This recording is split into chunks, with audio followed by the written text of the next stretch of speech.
commission give guidance. 6 days a week. Oh, for sure. Anytime. Like, Brendan's even more like, I think there's something else. Like, at this point, I'm praying that I have like a 20 minute. I'm going to give the explanation first. Honestly, like. I made them. Good evening, good people. Welcome to the March 22nd, 2022 meeting of the City Commission General Session of the City of Muskegon. Before we proceed with prayer and pledge allegiance, I'd just like to share that if you'd like to address the City Commission during a public comment period, you may complete the comment form at the back of the room and submit it to our city clerk. And on that form, please provide your name, home address, and the topic in which you'll be speaking. When it's your time to speak, I will acknowledge you, and you'll come to the podium, and you'll provide just your name, and then give your remarks. You have up to 3 minutes as an individual. I will not share your address publicly, nor will I ask you to announce your address before public comment. Throughout our commission meeting, let's maintain decorum and remain respectful of one another. Visitors to our meeting should refrain from making remarks from the audience, and instead are welcome to sign up to give public comment at the podium when called upon. And so we shall proceed with prayer, and that will be immediately followed by the Pledge of Allegiance. So if you would care to participate in either, please stand if you are so able to. And we have Pastor Ryan Plants from Evanston Avenue Church. Evanston Baptist. Evanston Avenue Baptist Church, Yeah, right? close enough. That was good. Yeah. Good evening, everyone. Let's pray. Father in heaven, we thank you for our great city. We thank you for its beauty. We thank you for its people. I thank you for these city commissioners who shoulder the burden of leadership. I pray that you would bring peace, prosperity, and joy into their lives. Would they be encouraged as they work and labor on behalf of our city? I pray for wisdom and discernment for all of them tonight as they make decisions on behalf of the people. I pray that the decisions made would bring increased peace and prosperity and flourishing to our city, especially those closest to your heart, the hurting, the broken, the poor, the downtrodden, the addicted, the incarcerated. Lord, we commit this evening to you. We pray this in your name. Amen. Amen. I pledge allegiance to the flag of the United States of America and to the republic for which it stands, one nation, under God, indivisible, with liberty and justice for all. Thank you, Pastor. All right, may we have roll call, please? Vice Mayor German, Here. Commissioner Gorman, Here. Commissioner Emery, Here. Commissioner St. Clair, Here. Mayor Johnson, Here. Commissioner Hood, Here. Commissioner Ramsey. Here.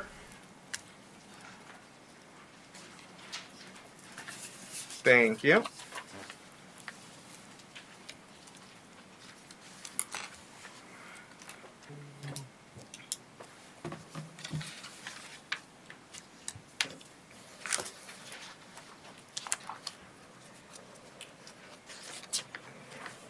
So I'm waiting through some public comment forms to see which ones would be at the beginning of our meeting, although I do realize we have the honors and awards. Just one moment.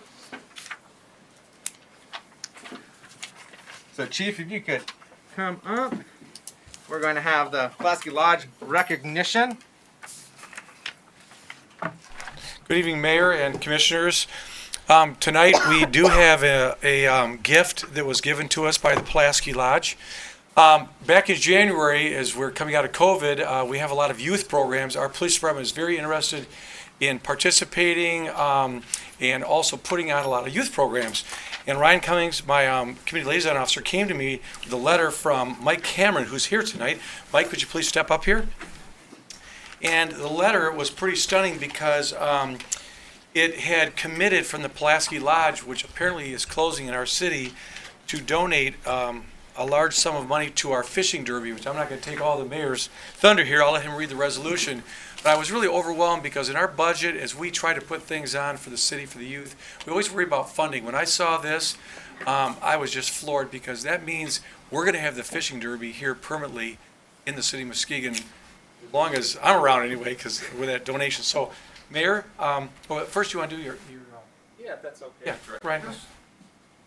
Thank you, Mayor. Thank you, Director Lewis, and good evening, Mayor and Commissioners. Just as we recognize Pulaski Lodge tonight, I just kind of wanted to touch on kind of what the fishing derby was and what it means to the community and what their gift means. And so I just kind of wanted to run through a few slides and show you some pictures. But the fishing derby actually started in 1993, so this will be its 29th year. And it was designed to bring law enforcement together with youth, the community, to really build relationships. And we really fund the program through sponsorships and donations. So youth are taught to fish, they're provided with free fishing equipment, and then they can actually take that equipment with them and keep it with them so they can use their new skills. And so during the Derby, there's about 150 to 200 8 to 12-year-olds. And they do a derby for about an hour and a half to catch as many fish as they can and the longest fish. And some catch longer ones, some catch little itty bitty ones. Some catch a lot, and then we've had, my understanding is there's some years they've been maybe few and far between on catching fish. But we had great weather last year, which is where most of these photos are from. So we had a lot of happy and smiling faces, and the fish were indeed biting, which was good. After we fish, everybody's able to get a free meal, including parents and other youth that comes, and that's all part of the sponsorships and donations that allows for that to happen. And then we award the Derby winners, those 8 to 12-year-olds who catch the longest fish are awarded with trophies. And then we move on, again, thanks to the sponsors and donors, to giving away tons and tons of prizes. And so these were some of the prizes that we gave away last year, everything from bikes to basketballs to video game systems. And we had some really, really happy winners last year, and excitement. And the Pulaski Lodge has actually been a donor to the Fishing Derby since its inception, from the very beginning, since 1993. And so they've, as Director Lewis said, set up a $225,000 fund at the Community Foundation, which the earnings off of that each year are specifically geared towards supporting the Fishing Derby. And so really what this gift does is allow us to, actually really take the Fishing Derby even to a higher level. And support it forever. I mean, now we have a fund that we can forever support this. And so I'll turn it over to you, Mayor, to honor the Pulaski Lodge. Thank you so much, Ryan. Appreciate giving that presentation on the good work that our public safety members have been doing for decades now in support of our youth and our community, and grateful to have community partners like the Pulaski Lodge supporting those initiatives.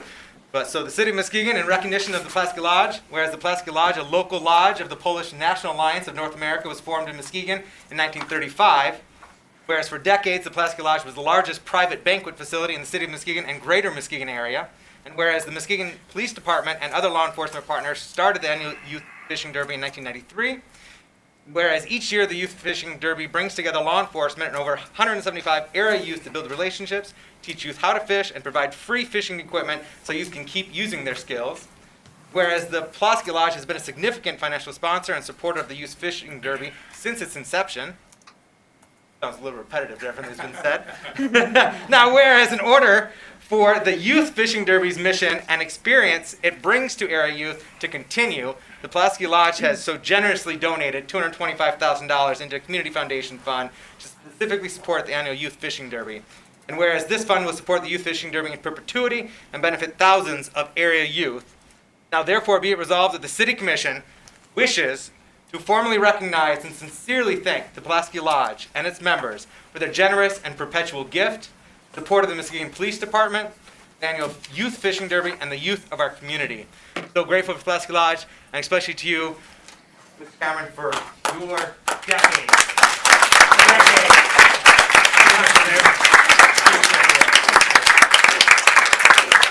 You are welcome to make whatever remarks you like. So grateful for your contribution to the legacy you're leading. Thank you, Mr. Mayor and City Commissioners and staff.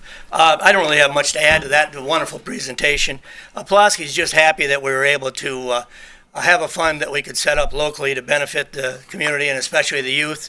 We've liked this program from the beginning. Our membership has been very enthusiastic about it, and we're very thankful that it can continue. So thank you very much.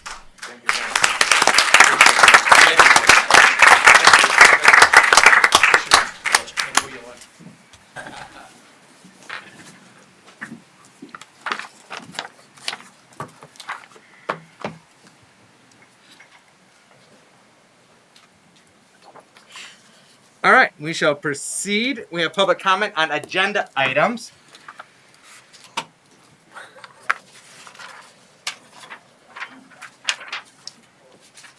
So with regard to Northern Biomedical Research, there is a public hearing on that, so we're not going to have a public comment at the very beginning of the meeting on that. That will be held at the public hearing, which will be forthcoming shortly. The only other person who's just wishing to speak on any agenda item would be with regard to the zoning matter, which is a second read. Well, I presume this is quite not.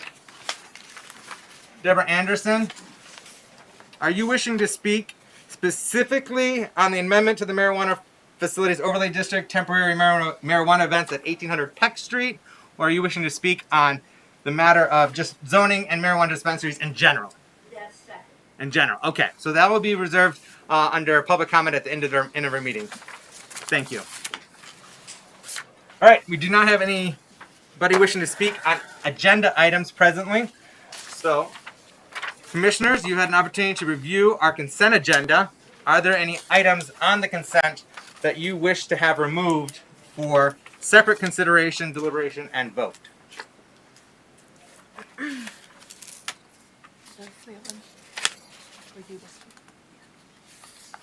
We have somebody here who wants to speak on Yuba Street. All right.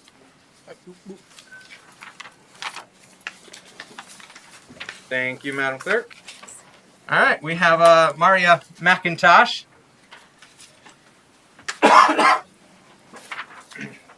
You're coming up to the podium, and you have 3 minutes to provide your remarks. Welcome. Okay, so thank you all for listening. I'm here representing all three neighborhoods, the Jackson Hill, McLaughlin, and Angel neighborhoods under 301C for us. So I don't think it's going to take longer than three minutes, but it might, and so I'm asking for concessions to be made under a group comment if possible. So first, thank you for reading the email that I sent to everybody at the last work session. So I really appreciate that. I'm not going to go into great detail over that because you all received it. But I am going to highlight a few points and then go over a few other areas. So in regards to the proposal to rezone 653 Yuba Street, the 4 points that I highlighted was first, right now, these particular areas, we're in the process of having an independent study conducted so that we can discern what is in the best interest of the residents of that community. These efforts are put on in regards to the residents, backed by the residents, and also by the neighborhood association presidents. The second thing was that I talked about precedent. And because we have a significant amount of land around that area that we don't exactly know what the city and what individuals are going to do with that going forward, we don't want to set a precedent wherein someone can use that to make another motion or another position on rezoning another section of land for B4 use. So we don't want to set that particular precedent. We're not saying that in the future this may not be something that the area might want, but we really don't know until we get that study back. The third thing is just a special note that I just want to make sure that even though Mr. Ramos, he brought his sketches and he showed everybody that he wanted to build these additional storage units, that this vote does not require nor guarantee Mr. Ramos to come back for a special use permit. for these proposed storage units. So once this vote goes through on B4 zoning, he decides to buy that particular property. Anything under that particular zoning, he can use that property for, unless it requires a special use permit. So in short, he can change his mind once he buys the land. And then our statement is that residents at this time are in opposition and asking you to vote no. Now, the part that was new, or the part that we wanted to highlight, was that even though we're talking about rezoning, this is a human issue. This is, the different commissioners. You represent different wards, but we're all one part of this City of Muskegon family. And this particular area, we have our own unique needs, and we, as family members, we owe it to one another to listen to the residents, to listen to our concerns and what we're saying. Every one of you, for the most part, were elected by your constituents within your wards. And even though we have the two that are the at-large commissioners, every vote is equal. And we need your vote. We need your support in saying that, hey, at this moment, it's not right for us right now. And so we're asking you to, as a family member, to listen to your family member's concern and to vote no in regards to this. Mr. Ramos, he does own property in this area, but he doesn't live in this area. This is something that affects us because we live here. And we're asking you to listen to us and to table this. And, once our study goes through and once we have opportunity to sit down with residents and with the city and developers, then we can move forward. But again, we're asking you to vote no at this moment. Thank you. Thank you, Maria. Take care. Be well. Appreciate you. No. Okay. Appreciate you. Thank you. All right. So, commissioners, consent agenda. Are there any items on the consent agenda that you wish to have removed for further consideration?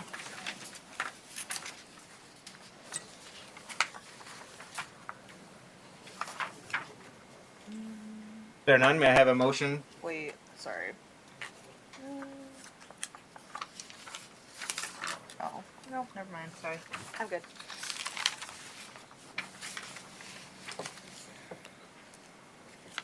Vice Mayor German. Yes, I move to accept a consent agenda for March 22, 2022. Support. We have a motion by Vice Mayor German, supported by Commissioner Gorman, to accept the consent agenda as presented.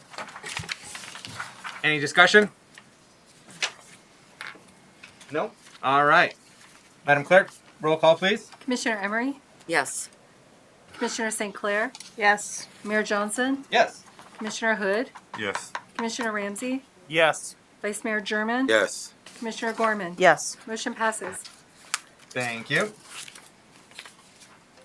Next up, we have public hearing on the recommendation for annual renewal of liquor licenses.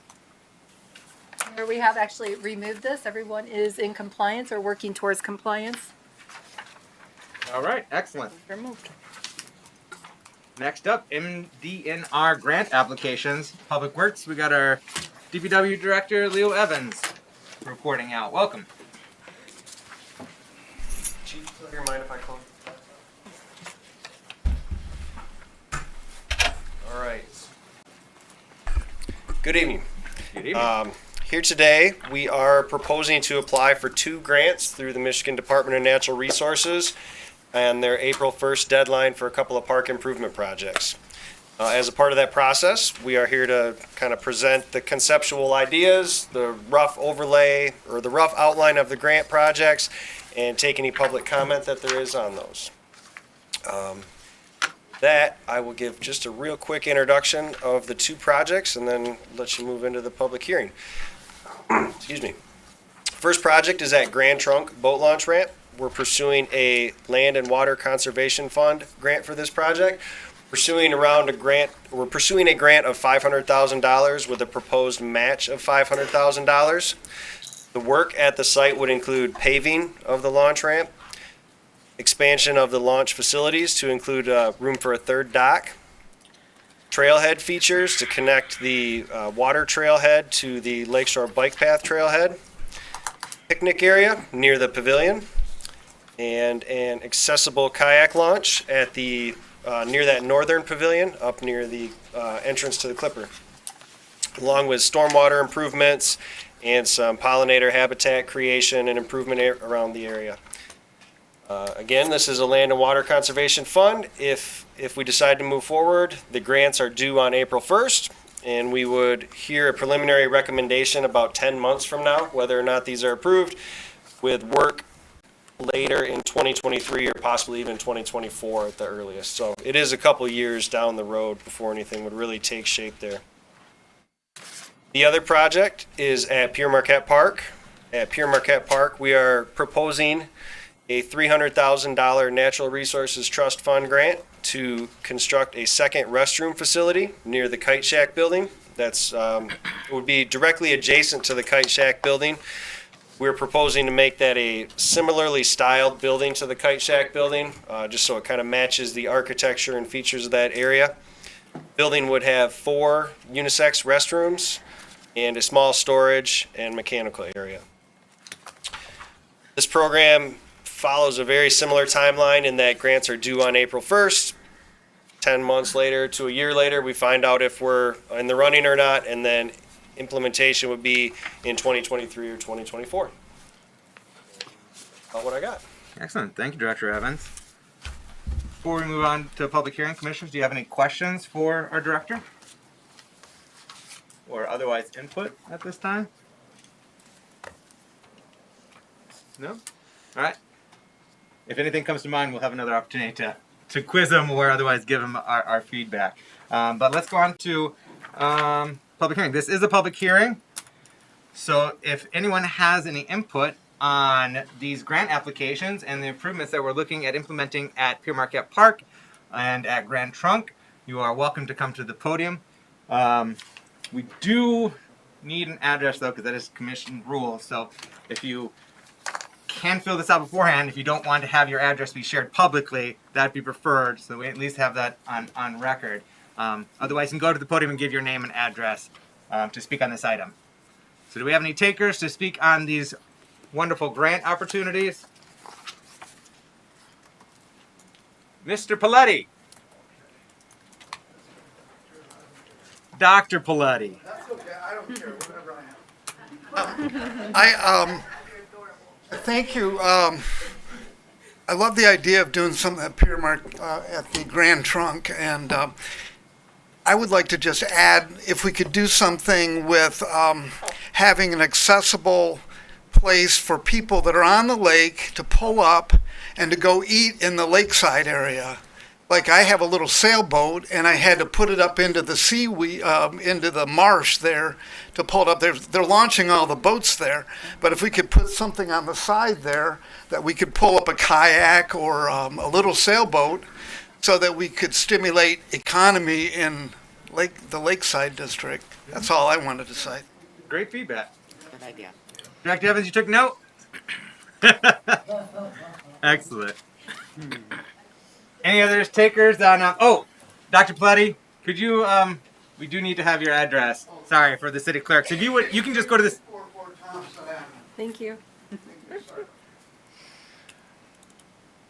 we have any other takers wishing to give input on this item? All right, seeing none. Commissioners, I'd entertain a motion to close the public hearing and proceed.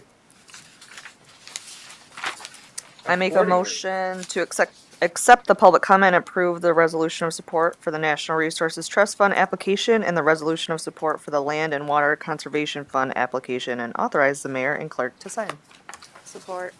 We have a motion by Commissioner Gorman, seconded by Commissioner St. Clair to accept public comment and approve the resolution of support for the National Resources Trust Fund application and the resolution of support for the Land and Water Conservation Fund application, and authorize the mayor, moi, and clerk to sign.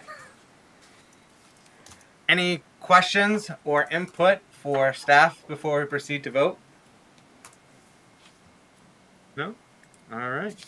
Well, great work on putting together these applications. I personally am eagerly supported, and hopefully, fingers crossed, we get the grants and we can proceed with these wonderful amenities in our community.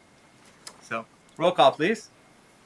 Commissioner St. Clair, Yes. Mayor Johnson, Yes. Commissioner Hood, Yes. Commissioner Ramsey, Yes.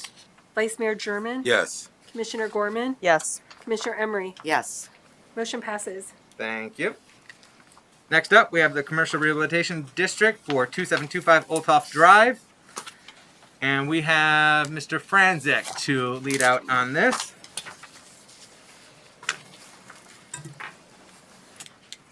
Good evening. Good evening.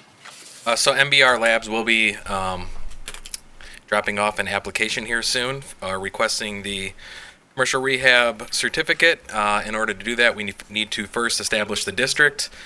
If it's approved, we will send notification to the county, and they get up to 28 days to approve or reject the creation of the district.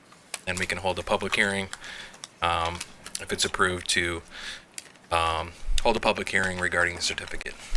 So this is the first step of consideration of an application for the issuance of a tax exemption certificate. And so tonight we're having the public hearing on establishing the district itself. So, commissioners, before we proceed with public comment, do you have any questions or input for Mr. Franzik at this time?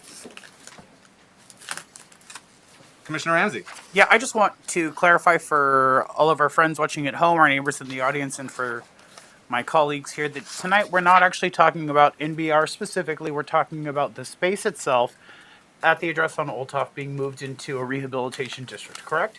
Correct. Thank you.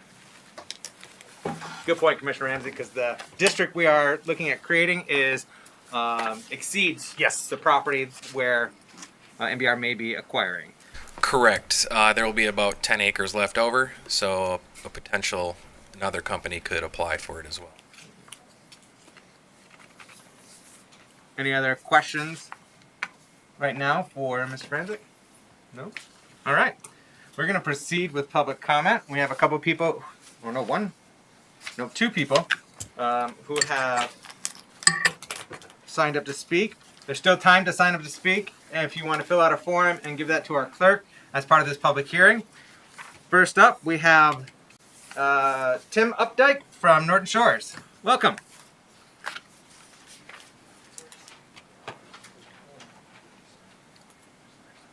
Hello, everyone. I'm Tim Updike, resident of Norton Shores. You guys don't need an address, right?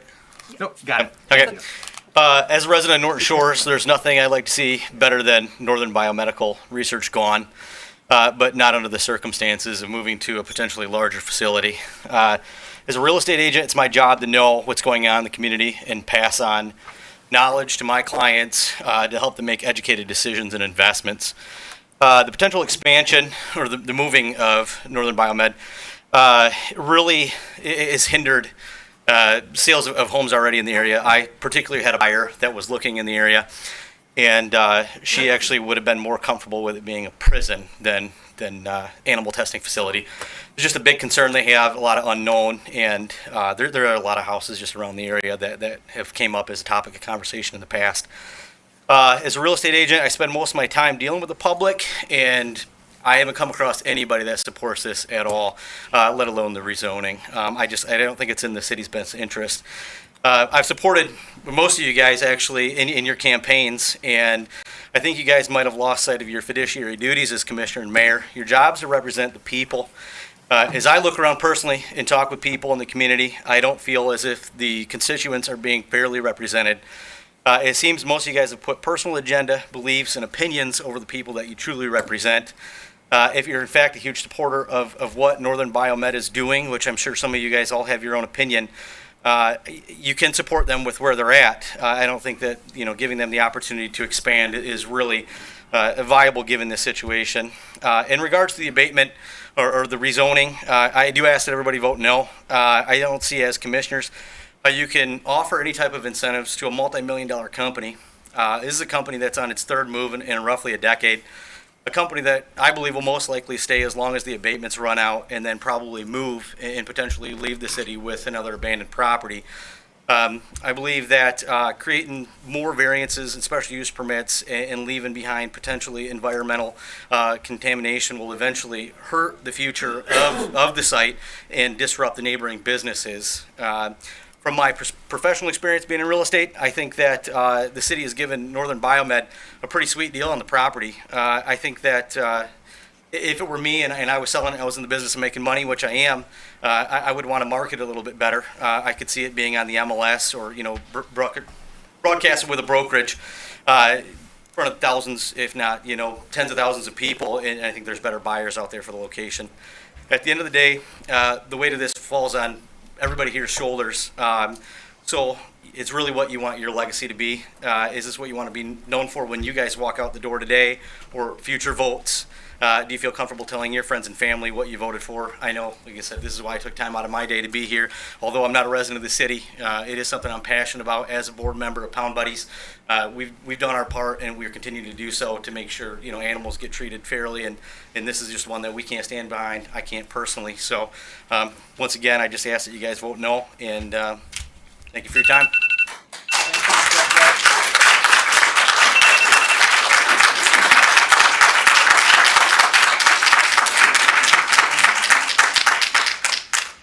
Thank you for joining us, Mr. Updike, and sharing your thoughts. Appreciate it. We have a Patricia Gomez from Laketon Township to the north. Welcome. Bear with me, I haven't ever done anything like this before, so my heart's Oh, no get problem. on my chest, but Yeah. this is my, passion, so I'm willing to put it out there. So I'm just gonna read something I wrote. Is that okay? No problem. Yes, Okay. please. You have up to 3 minutes to give your remarks. Thank you. Okay. I'm Patricia Gomez. According to the Humane Society International, animals used in experiments are subjected to force feedings, food and water deprivation, infliction of burns, wounds, and pain to study its effects and remedies. Also killing by carbon dioxide, choking to death, neck breaking, and decapitation. The U.S. Department of Agriculture reported in 2020 that research facilities used over 300,000 animals in activities involving pain in just 1 year. I feel it's barbaric. Did you know that 95% of all animals that are used in research experiments are not protected by the Federal Animal Welfare Act? I love Muskegon, don't you? So I searched up what Muskegon is known for, and this is what it said. Muskegon is known for fishing, beautiful beaches, sailing, boating, etc., but I only have 3 minutes. So if we add this research laboratory to our county, the tone of a person's conversation might change from, oh, Muskegon has beautiful beaches, to, isn't that the place where it has the big laboratory where they experiment on the dogs? That's pretty sad. Another argument for the proposal was it saves lives. One way to save lives is to make better health choices for ourselves to become better us. For the record, we are all going to die someday despite this laboratory. What about the money it would make for Muskegon? I read a quote. It stated, money often costs too much. At what point is too much? Is the cost going to be the confinement and pain of animals who have no voice? A 2020 USDA report showed that in 1 year of research, California used 1,682 cats, Ohio used 35,206 guinea pigs, Massachusetts used 6,771 dogs, and 11,795 primates in 1 year. Would this research center create more jobs? Well, we can't get enough people to work in Muskegon right now as it is. I read an article on MLive about a rehabilitation training program between the prisoners and dogs. The article stated, it gives the inmates a sense of purpose. There were pictures of adorable dogs, sweet dog paws on the hands of trainers, dogs receiving treats, even a cute picture of a dog smiling at the camera. If a research laboratory comes in, what will it look for? What will it look like for the dogs that have to be tested on? They will not be smiling. For those of you who have pets, do you not recognize that they have emotions? I personally think that the people we vote for that run in Muskegon County should inform us in advance where they stand on the issue before we vote for them. This is because many people in Muskegon County feel it is unethical. And I hope you reconsider your plans for this lab. Psalms 116:5, the Lord is gracious and righteous, our God is full of compassion. And there is a hymn written by Cecil Alexander, all things bright and beautiful, all creatures great and small, all wise and wonderful, the Lord God made them all. Thank you.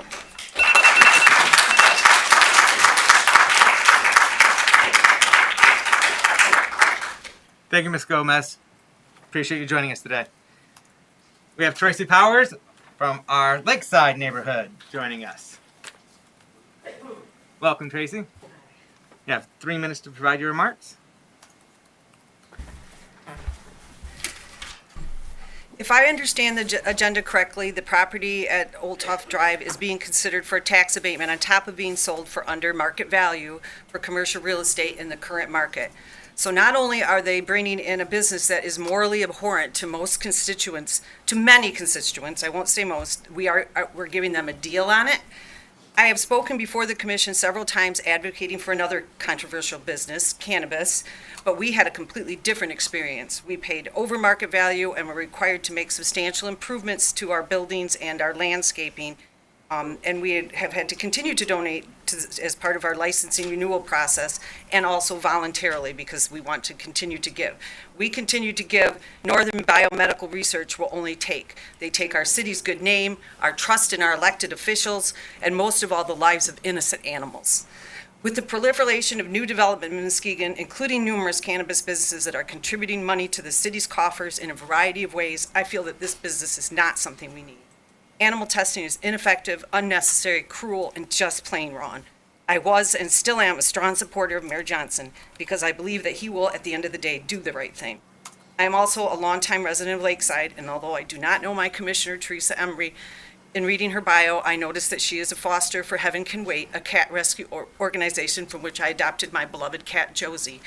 I struggle to understand how anyone who loves animals, and I know there are other pet owners on the commission, could condemn innocent creatures to a life of cruelty, torture, and ultimate death in the name of profit.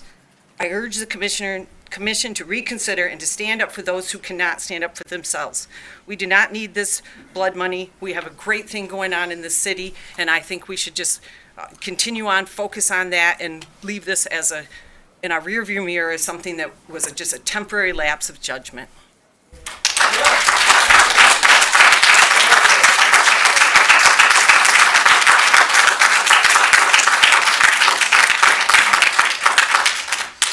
Thank you, Ms. Powers, for joining us and sharing your thoughts. Appreciate them. Is there anyone else that wishes to speak under a public hearing on this item at this time? Yeah, I'd like to speak. All right, please come to the podium, give your name and your address, and you have up to 3 minutes for your remarks. My name is Brian McCarthy. I live in Lakeside. And we will need you to write down your address. That is a requirement of our commission. That's fine. I'll do that after. Thank you. I think what everybody else has expressed is that we're not interested in using our tax money to subsidize businesses that kill living creatures, period. I think last remark was outstanding. When other businesses have to jump through hoops and fix up the neighborhood and provide so much to the city in order to do business here, and we're just giving things away to a business that kills animals for profit. I think it was so wise to point out the temporary lapse in judgment. We're not here to condemn you. Everybody makes mistakes. I think Ken, Rebecca, Teresa, you represent Lakeside. Ken, I know you personally. Rebecca, I know you personally. I've supported both of you in this last campaign. I think the three of you have a moral obligation to your constituents to vote no on this, because we don't want our tax money used to kill animals, period. I hope that one of the other commission members joins the three of them in voting this down. We can just end this matter. We don't have to put up billboards. We don't have to stand on the street with signs constantly begging for all of you to hear our voices. This is not for Muskegon. We do not want it here. We do not want our money spent on killing animals, period. I hope you guys hear the message. We're passionate. We're frustrated. Please vote this down.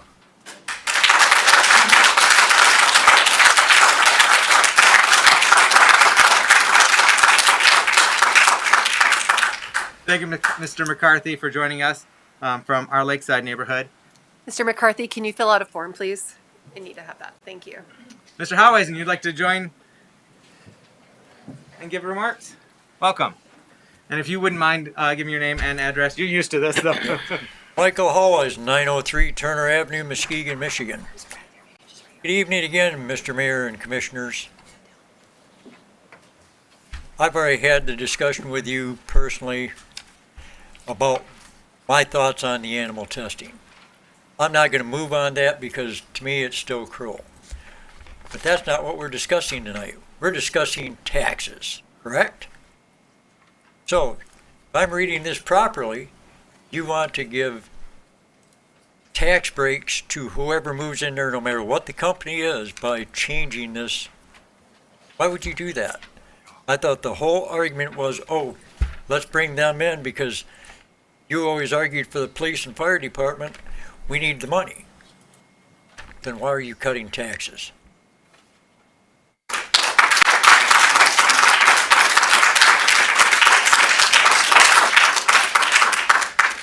Thank you, Mr. Howeisen, for joining us from our Oakview neighborhood. Appreciate you being here tonight.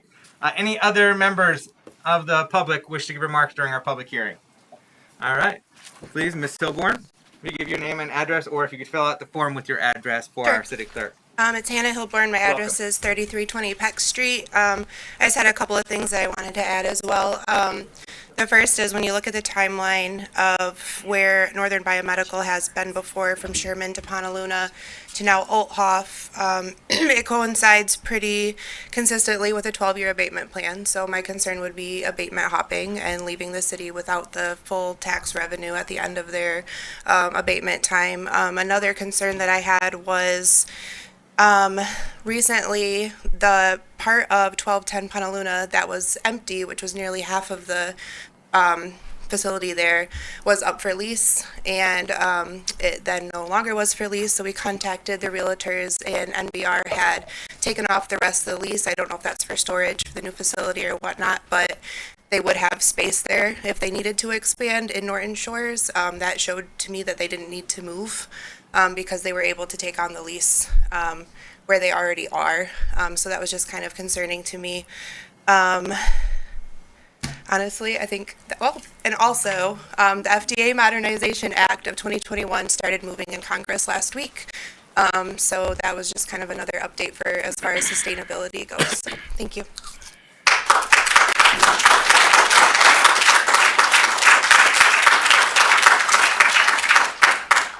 Thank you, Ms. Hilborn, for joining us from our neighboring community, Muskegon Heights. Appreciate you being here with us tonight.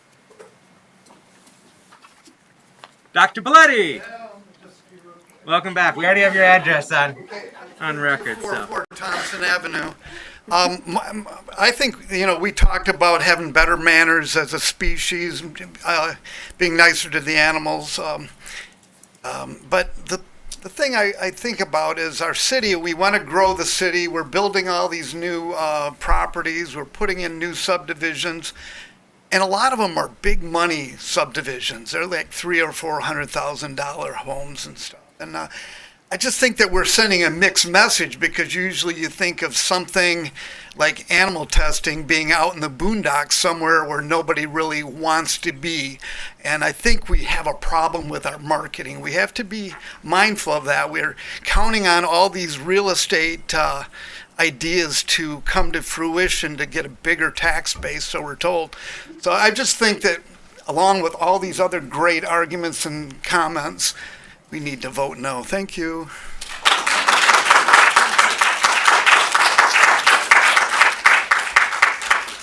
Thank you, Dr. Belletti, for joining us from our Beechwood Bluffton neighborhood. Any other members of the public on this item? All right, Mr. Franzik, could you return to the podium, please?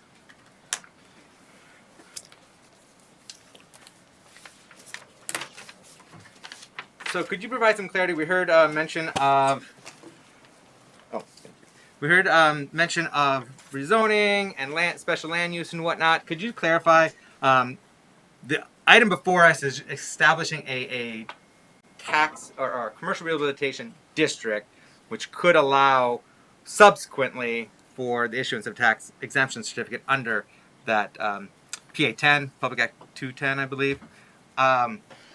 At this time, we're not rezoning anything. We're not issuing any special land use. Nothing's coming to the planning commission for that. And this property is currently zoned appropriately for this type of activity within our industrial 2 zoning. Correct. Yeah, we're not here today for any type of rezoning or special use permit. I don't believe they will need any of that for their type of use. They would need to go to planning commission for a site plan approval, though. Okay, that'll be forthcoming as well with the site plan. And then could you just explain how this abatement works too? Yes. Versus an abatement versus an crediting system. Can you explain just how the abatement may work? Yeah, so this abatement works it's similar to some of our other ones, but the process is a little different. Of course, we have to establish the district, wait the 28 days, then they apply for the certificate. What the certificate does is freezes the taxes at its pre-rehabilitated rate. In this case, there's no building, so the abatement does not take off the taxes for the land, so they would be paying the taxes on the land, and then they're requesting a 10-year abatement, which would be the max. So those taxes would be frozen, and they'd just be paying the land taxes for a duration of up to 10 years, and then they would be restored to full taxes after that. Okay. And in the meantime, we'd be collecting city income taxes on both the company itself as well as any of the employees there. Yes. Yep. Okay. And then we'll be evaluating the merits of their application for the actual abatement and the issuance of that tax exemption certificate at least 28 days from now. So possibly the earliest it would be our second meeting in April. So that would be April 26th. Looks like would be the earliest we'd be evaluating that and deciding on a verdict as to whether or not to issue that. All right. Commissioners, do you have any other questions or input? Commissioner St. Clair. Mr. Franzik, can you confirm that this does not exempt them from paying school taxes? Yes. I have the one pager here.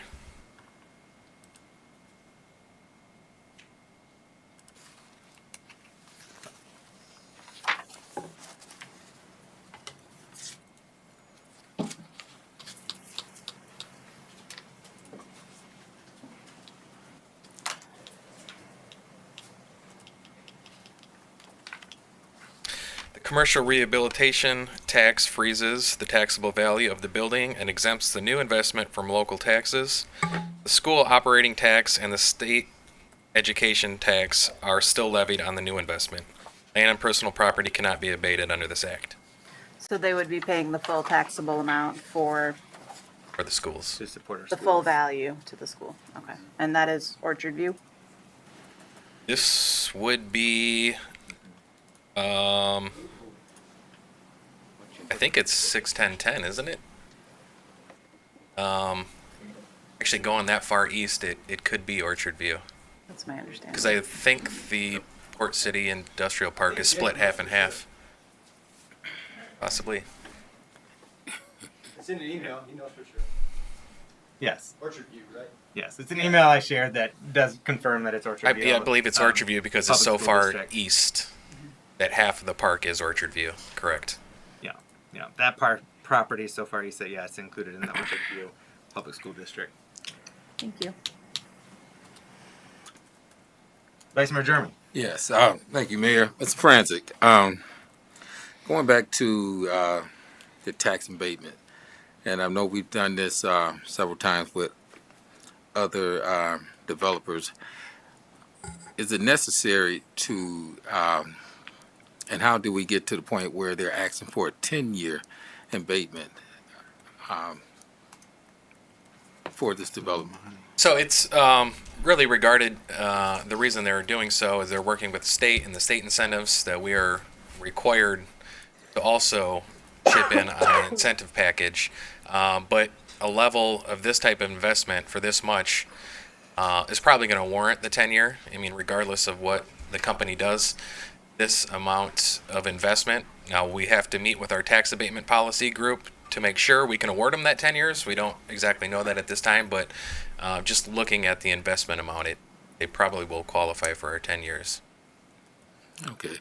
Now, and we're looking to establish this district right? Yes. Okay, and so NBR or no other the company has applied for anything, because we're in the process of doing this, just so the public can know.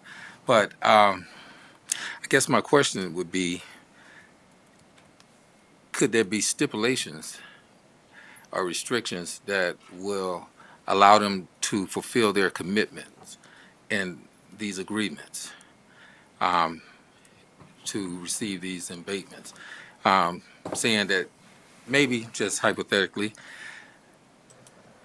after the term of the abatement, they have to be there and continue to operate so the city can receive those taxes. And,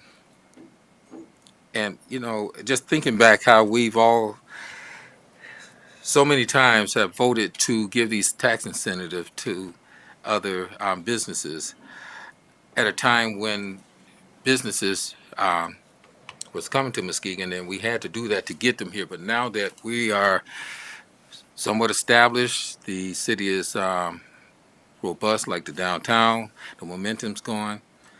I guess, why are we being so generous, and when we have a need for other things, that we could actually look at in our city? And I'm saying maybe, the 10-year abatement, maybe what they could receive, but I think we need to start getting that tax money, right away. Maybe cut that in half. I just feel, because it's a disservice when we have and penalize others and don't give them the same incentives or the deals that a lot of these big corporations get when they come in. Little shops or developers with housing projects, they don't get the same equal access to the same type of services and benefits as these larger corporations. So, I mean, is that something that could be looked at? And I'm talking about the actual requirements, so we can hold them and make sure that they meet that, obligation that they stated that they want to be here. Well, Fulfill the that commission, obligation, I should say. I mean, the commission can decide when it comes back for a certificate to grant as many years as they would like. So it is possible to give a reduced abatement, shorter than the length they're requesting. That is possible. I think maybe our legal counsel could weigh in on whether or not we could have them do some type of development agreement that ensures that they stay after it expires. Right. But one thing I would note is that I believe, this is a $40 million investment. It's quite large. Be very doubtful that any company would put that type of money into a community and leave after 10 years. I don't think they're going to recoup their investment. I don't think it's feasible for a large company to hop around to get a abatement and build a new facility every time. So. Right. So we're stuck with them if we go through. Cool. Excuse me. Thank you. Thank you, Vice Mayor. Chairman, did you have something? No. And so tonight we are just looking at establishing a district that would permit the opportunity for subsequent consideration of any tax exemption certificate, not the issuance of the certificate tonight, which will be assessed via a scoring system that is available to every investor in our city.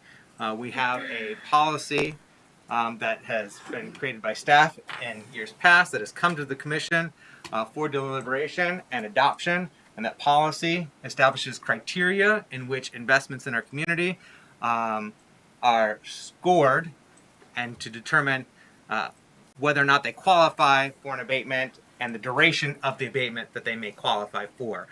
That policy was put in place to not only help educate or inform the business community and potential investors of opportunities and incentives available for our community, but moreover, to Vice Mayor German's point a moment ago, is that it is meant to improve and help ensure that when we're issuing these incentives, they're done so equitably. They're done so in objective criteria and available to everyone.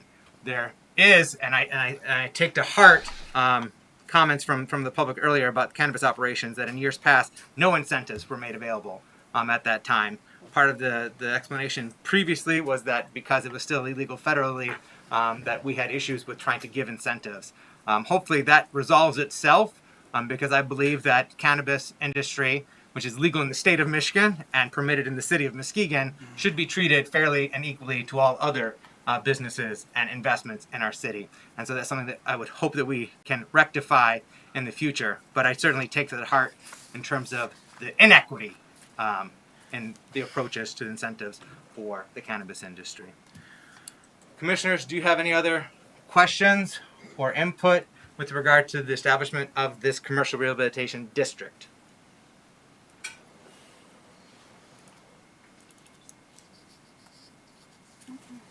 Seeing none. Staff, any final words or thoughts? No, other than, I think it was pointed out, this is to create the district, not even necessarily for NBR Labs. I mean, we did put that on here because they're planning on applying, but this district could be created, certificate be granted or denied to any future applicant. So it's still a very good economic development tool to ensure that we do get the industrial park developed. Okay. Thank you, Mr. Franzik. All right, Commissioners, I'd entertain a motion to close the public hearing. So move. And approve the request to establish a commercial rehabilitation district for 2725 Old Toft Drive. That's the complete motion. We have a. Which one? Oh, okay. We have a. Support. Second, you looking? Okay. We've got a motion by Vice Mayor German, supported by Commissioner Hood, to close the public hearing and approve the request to establish a commercial rehabilitation district at 2725 Old Toft Drive.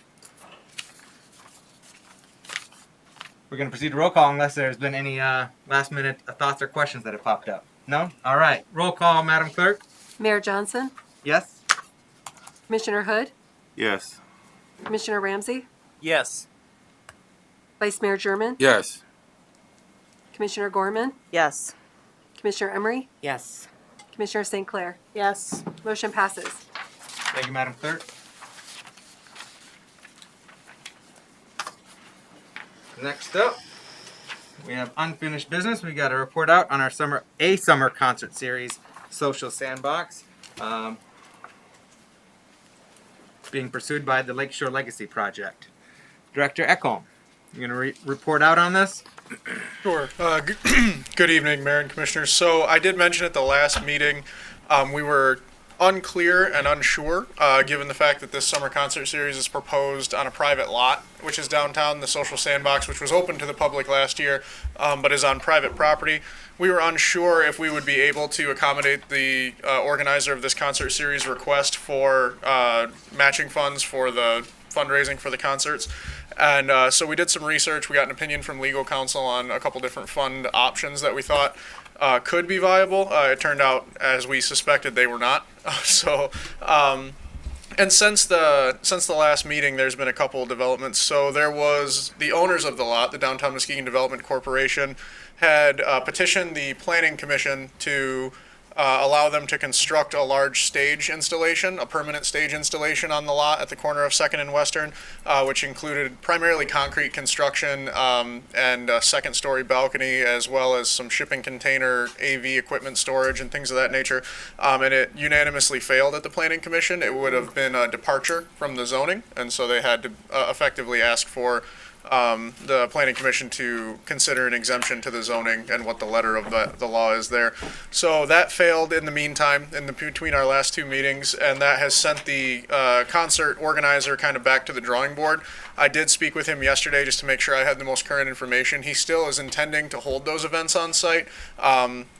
He will be renting a stage, and then I think there's at least two events where he would be in violation of the 1,000-foot distance rule that's in our special event agreements on two of his proposed concert dates, so he's going to have to move to a different location for at least two of those concerts.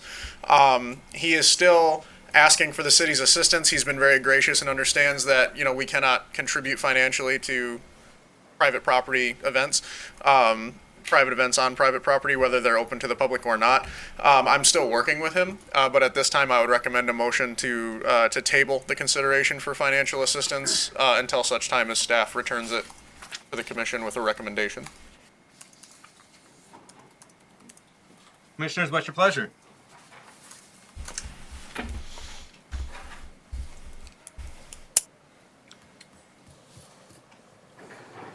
If we table this, when does it have to come back?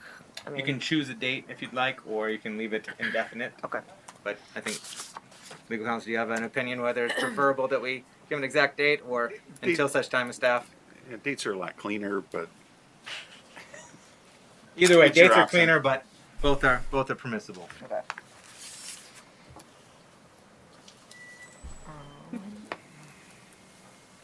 Did you want to go? Otherwise, I'm going Go to call on. on Commissioner No, yeah, Ramsey. go ahead. Okay, Commissioner Ramsey, I see you with the red pen. Yeah, no, I just wanted to make sure that I didn't miss anything. Does staff have a recommendation of what they would like to see or how they'd like us to move forward specifically? Yeah, so just so that we don't have to continue to keep this on the agenda, I would recommend tabling it. The only reason I don't give a finite date is because we're trying to figure out another way that we can support the concert series, whether that's some sort of in-kind or he's also not requesting any street closures or anything like that, so there isn't a necessary special events permit to be For filed. 5,000 people, he's not requesting a. Yeah. So, but I think also that was a concern that we had initially as well. Unfortunately, we lack some latitude to require those things if they're taking place on private property, but other laws and potential enforcements do come into effect if there's crowding or loitering or et cetera, et cetera. The other consideration is we're still working with them on where to move those other two events, and it's possible that those two events can end up in one of our public venues, at which point we could help and assist and try to be a good partner. It's a Great. nice program that Mr. Puffer is proposing. We're supportive of it as staff. We're just not able to recommend financial participation. Absolutely. Yeah, we have an awesome Hackley Park nearby. Commissioner Ramsey. Yeah, I would like to make a motion to table this indefinitely, and so that staff can bring it back to us as they see fit. Support. All right, we have a motion by Commissioner Ramsey, supported by Commissioner Hood, to table this item indefinitely until such time as staff wishes to bring it back, or is prepared to bring it back. Any questions or input on this? Nope. All right. Madam Clerk, roll call, please. Commissioner Hood, Yes. Commissioner Ramsey, Yes. Vice Mayor German, Yes. Commissioner Gorman, Yes. Commissioner Emery, Yes. Commissioner St. Clair, Yes. Mayor Johnson. Yes. Motion passes. Thank you. Thank you. All right, next up, we have a second reading and vote of the rezoning of 653 Yuba Street. We have our zoning administrator, Mr. Franzik, to report out on this. But we have a motion to proceed, though. Commissioners? Huh? A motion to proceed, so that we may proceed with any deliberation. I move to approve the request to rezone a portion of the property at 653 Yuba Street from R1, low-density, single-family residential, to B4, general business. Support. I have a motion by Commissioner Emery, supported by Commissioner Ramsey, to approve the request to rezone a portion of the property at 653 Yuba Street from R1 low-density single-family residential to B4 general business. Thank you. Mr. Franzik, you report out? Yep, I don't have too much more to add on this. The Planning Commission did unanimously recommend approval. Just to reiterate, this is just for half of the parcel, which is already Zone B4. It would be for the easternmost portion of the property before you get to the right-of-way that's there. So there is some separation between this property and the next. The intended use would be for storage units, which would require a special use permit. And this is city-owned property? Yes, the city currently owns it, and the prospective buyer would purchase it after he applies for a special use permit. It's successful.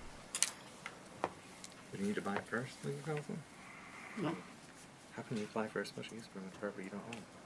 as is As a the named condition? purchaser, yeah. We normally, staff then normally make sure that the. Sorry, I was whispering, so I should speak loudly so everyone could hear. I asked them, wouldn't you need to be the owner of the property first before you apply for a special use permit? And your the answer is no. It is not uncommon that the potential purchaser of land wants to know that they are able to use it as intended. It is not uncommon then for staff to confirm with the actual owner of the land their agreement as to the rezoning or the special use permit or okay. whatever. So in other words, the proposed buyer would be acting as the representative of the seller. Yes. In that application. Right. Okay, that makes sense. All right, commissioners, do you have any questions or input for Mr. Franzik at this time? Vice Mayor German. Yes, thank you, Mayor Johnson. Mr. Francis, okay, we're looking just a half portion of that lot. Yes. That's on the left side, correct? Looking at the property from the road, it would be the right side. Right side, okay. Okay. Because I think at the first hearing, they were talking about actually rezoning the it a little farther up. No, there was a little confusion at the Planning Commission meeting. Mr. Ramos, the intended buyer, had mentioned that there are some vacant lots up the street, the hill, that he would like to purchase to build homes on. And I think some people in the audience misheard that and thought maybe he'd try to acquire those to extend the storage. But he's very interested in investing in Jackson Hill and building residential homes. So that's where that came from. He's not looking at using this to set a precedent to rezone properties. We definitely would not recommend a rezoning to business in between other residential homes. You know, that's not something we would be for at all. Right, right. Yeah, and the intent or the purpose would be for this zone, for building these storage spaces is, if I remember correctly, to have storage for those apartment buildings downtown, correct? They would be for anybody, but I think Okay. he sees an opportunity with all the new housing going in around town. Okay. And, by this being in, the ward that I oversee, and I've talked with the presidents of the Jackson Hill Neighborhood Association, and I do know specifically they stated that they don't want to see this in their neighborhood. They just feel that it's a gateway to add more type of business development, which they're used to the historical value of actually keeping that community with single-family homes. So I just feel that if this is zoned, it may just kind of expand with the intent that he wants to develop in those areas up there and other lots. But, okay, thank you. Yeah, I just wanted to share that. Thank you, Vice Mayor German. Any other questions or input, commissioners? Legal counsel. Yes, sir. One of the members of the neighborhood that had expressed concern about this said they'd feel much more comfortable if they knew it was only going to be this specific type of storage, and of course they alleviated the concerns about security in terms of lighting and camera system and whatnot, but that they were concerned about it maybe not pursuing what he's or reverting to some other type of activity, not this outdoor storage that he's going to be coming to and asking for the permit and building. Is there a way to, like, deed restriction? Would that be permissible, or other way to say this is the expectation of how it's going to be for this activity for a certain number of years or perpetuity or anything like that, to at least alleviate that concern about maybe a bait and switch? The city certainly would have options relative as part of the sale process, not as part of the zoning. Mm-hmm. If you change the zoning to B4, B4, the property may be used by any future potential owner and anything that's allowed in a B4. If you want to restrict its potential use as part of the sale, that's certainly an option. Okay. It certainly goes then, however, then to the value of the asset that you're selling. Yep. Okay. So that's something good to know that that is an option, but that's ultimately up to the commission to decide if they want to pursue that option. But I just wanted to understand if it is an option based upon some of the concerns I've been hearing. Sure. So thank you for that clarity and that possibility as part of any land sale itself. So, any final thoughts or questions before we go to roll call? Just one thing for legal Vice Mayor counsel. Did I hear you correctly? Said that would be something outside of the zoning process. Okay. Correct. Okay. It'd be part of the land sale itself. Right. That Okay. transaction. It would ultimately come back to us. Yeah. Madam Clerk, roll call, please. Commissioner Ramsey, Yes. Vice Mayor German, No. Commissioner Gorman, Yes. Commissioner Emery, Yes. Commissioner St. Clair, Yes. Mayor Johnson, Yes. Commissioner Hood. Yes. Motion passes. Thank you. All right. Next up, you're not going anywhere, Mr. Franzik. We've got an amendment to the Marijuana Facilities Overlay District, temporary marijuana events at 1800 Peck Street. You'll notice that it's only the 1800 Peck Street Marshfield because the one on Western at the arena was unanimously approved at our last meeting. So they did not require a second reading. This one was just short of that, but it does need a majority vote again tonight in order to go into effect. So may we have a motion so that to approve so that we may proceed with deliberation? Motion to approve the request to amend section 2331 of the zoning ordinance to allow temporary marijuana events at 1800 Peck Street. Support. We have a motion by Commissioner Ramsey, supported by Commissioner St. Clair, to approve the request to amend section 2331 of the zoning ordinance to allow temporary marijuana events at 1800 Peck Street, otherwise known as Marshfield. Mr. Franzik. Yeah. Well, we'd like to. We've been here before, but if I don't know if you want to give any kind of update, or if since we've already voted on this before, people should be fairly familiar with it. Is there any new developments, any new information? No, Mr. not really. Franzik? I guess I'd just reiterate, all this is doing is allowing people to apply for the permit, and then they would follow our regular special event policy. So Okay. this would just be an approved location for these type of events. So it just gives the flexibility to someone to apply for a special event, and that application ultimately would come to the commission and also need to be approved by the state, that special event for consumption activities Yeah, there. and city may not even be in agreement to accept any certain festivals, or the park may already be reserved that day. Mm-hmm. Okay. Commissioner Ramsey, I saw you. Yes, thank you for noticing. Mr. Franzik, I know that the last time that you brought this up, I spoke about a couple of concerns that I had in not being a parent. And I want to know what local resources we have for those parents who want to reach out to begin to talk to their kids about marijuana use. And how, in the same educational sense that we talk to our kids about alcohol use. Because I think that a lot of the fear is that as a parent, maybe you don't know how to broach that subject or how to really have in-depth conversations with your children about what marijuana use is, how it can affect your life, and what it does to you, what addiction is, and what that means. And I think that any opportunity that we have to help support our neighbors to have that conversation with our kids. So as we're talking about the normalization and the decriminalization of cannabis use in our community, which we clearly as a bench support, that there are opportunities for parents to educate themselves around these pretty intense conversations that they're going to need to have with their children. So as you're working with our local cannabis companies and doing these things, I would love to help support you or have you help support me. Put together educational resources that encourage parents to have conversations about the use of alcohol and marijuana with their children so that we can continue to mitigate these situations and help them feel more comfortable with these things being a part of our neighborhood. Now, I realize that we're not going to make everybody happy all the time. Turns out, my name is Michael Ramsey. I'm Commissioner of Ward 3, and that is the reality of my life. But I would like to offer resources to those who have questions.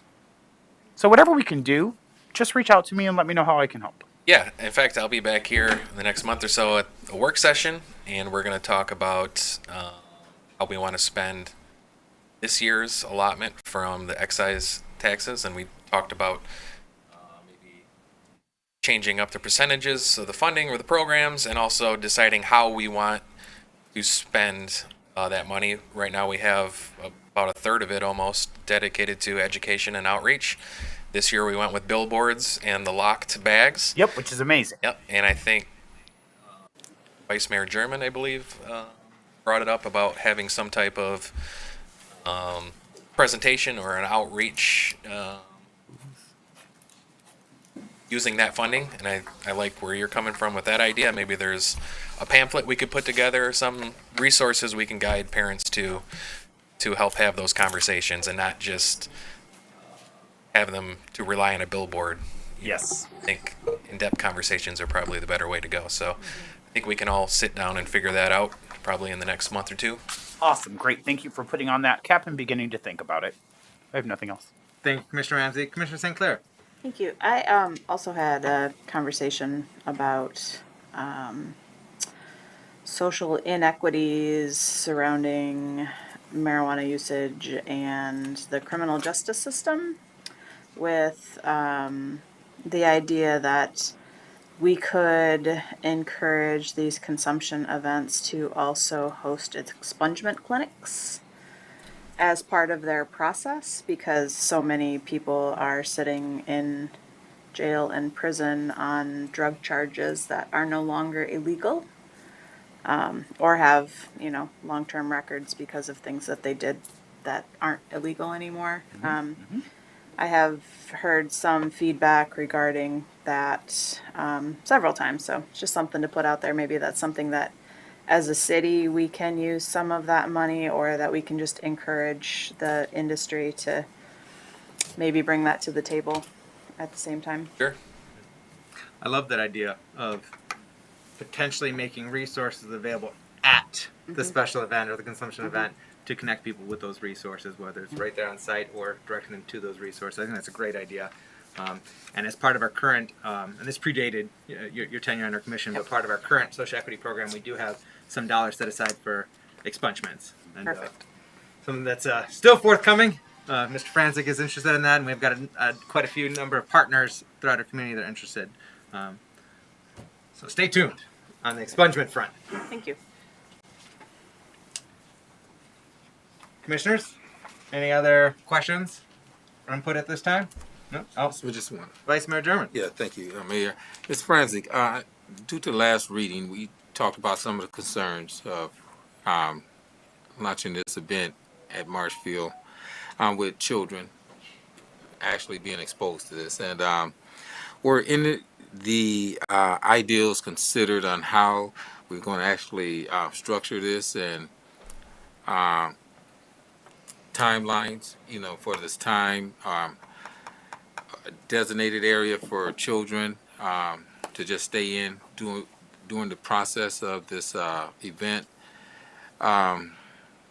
In your policies and regulations, have you incorporated any of those ideas? Well, we're starting to research now.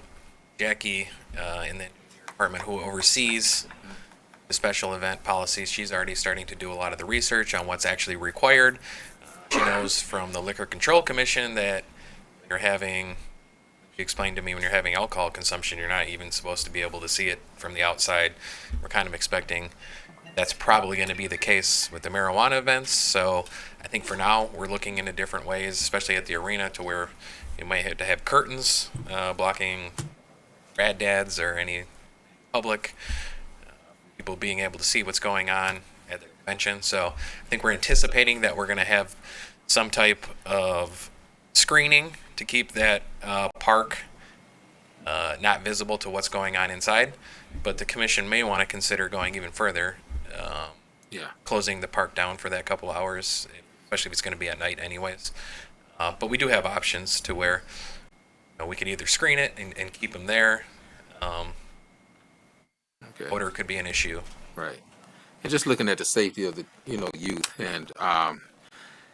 and today's time, these youth are much more smarter and advanced than we were coming up, and a lot of them are actually using marijuana, and unfortunately that's sad, and I think it just takes away their opportunities, and to grow in the work industry, because we know employers don't have to hire you even though marijuana is legal and they choose to consume it.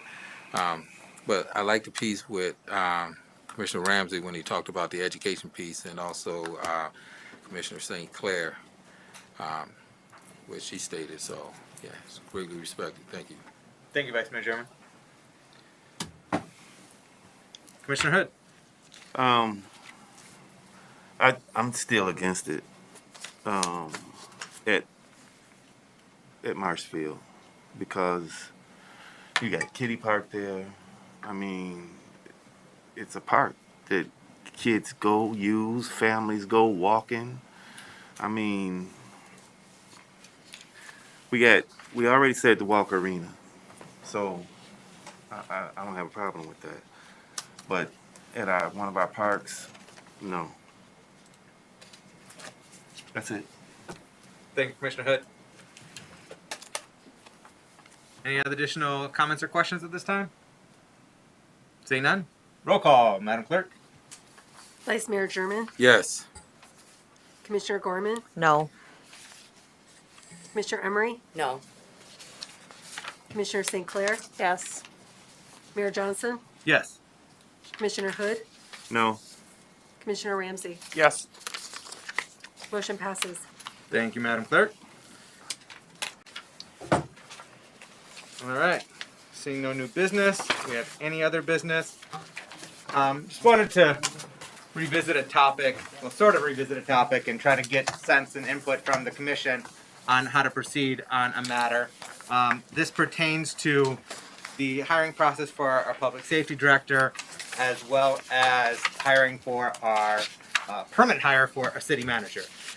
Obviously, we have our interim city manager appointed, capable hands of Leanne Mikesell, who will be assuming that role in just a couple weeks. We are in the process of considering candidates. We had a total of 14 apply for public safety director. That was wintered down to 6, and there are 3 interviews being conducted of those 6.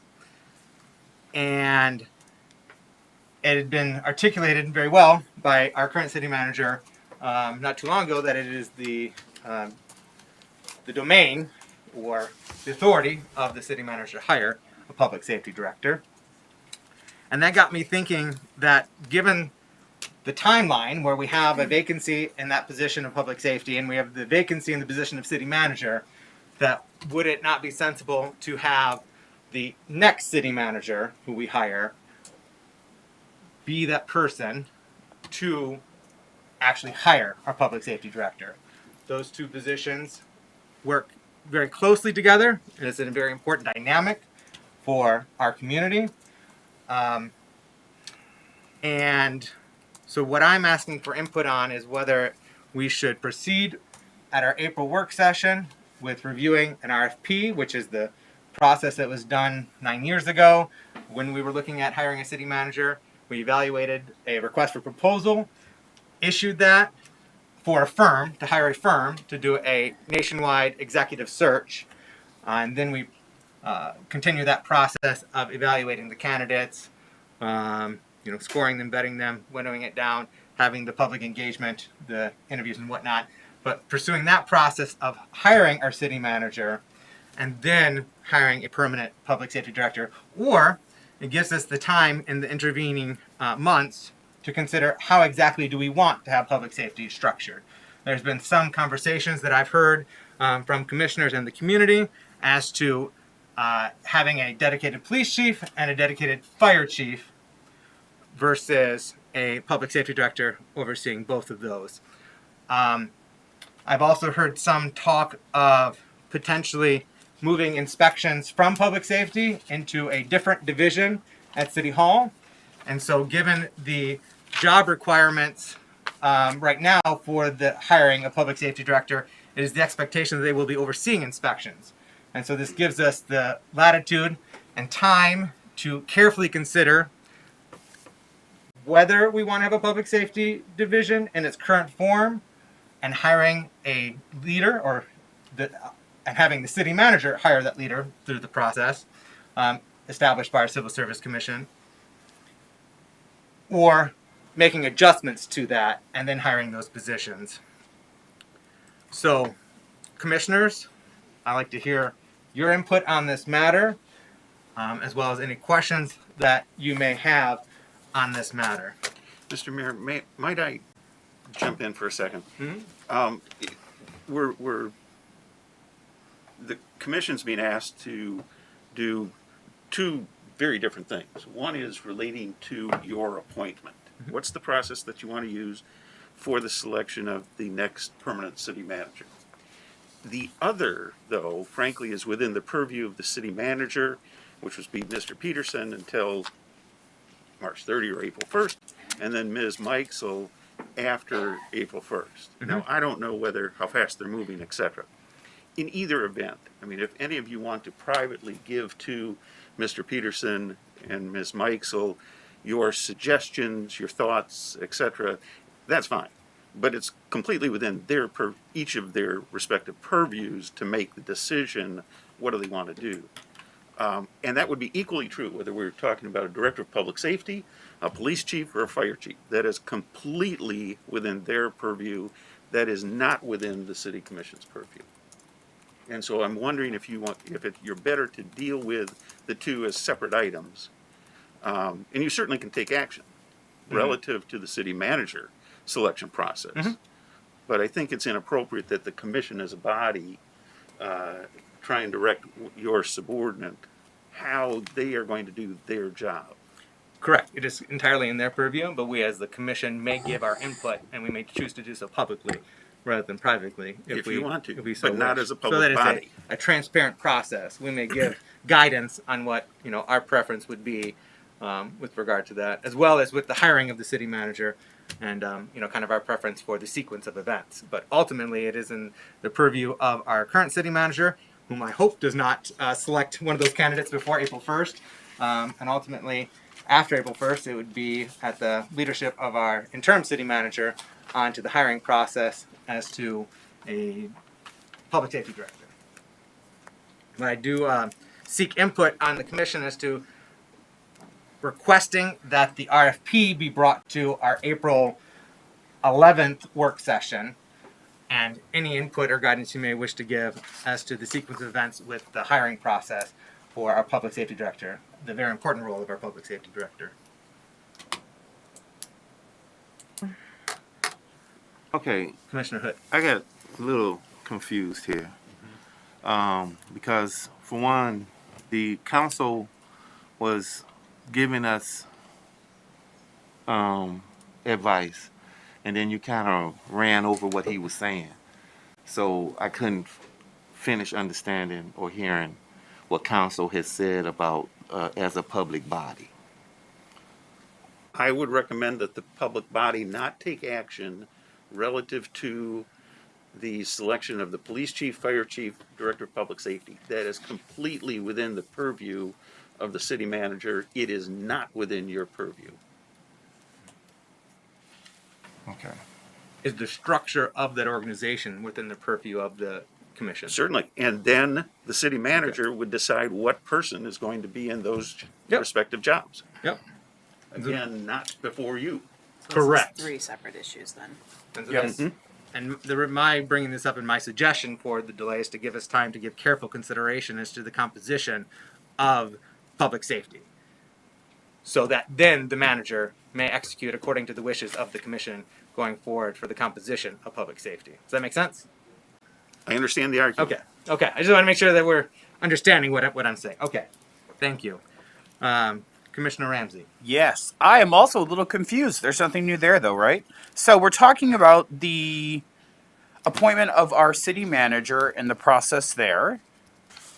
We're talking about the appointment of our director of public safety and the process there. And then what's the third issue, Commissioner St. Clair?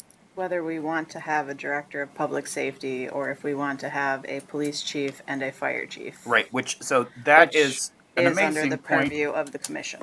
Right, that's an amazing Which would point, then which is something change that I the support. direction. Yes. Yeah. It's complicated. It is all very complicated, right? However, I know to be fact that the city manager's appointment is something that we can continue to influence as we go along. I think that that's a wonderful opportunity for a work session. And so I don't want to consider that, much like our vote earlier, I want to separate these things out.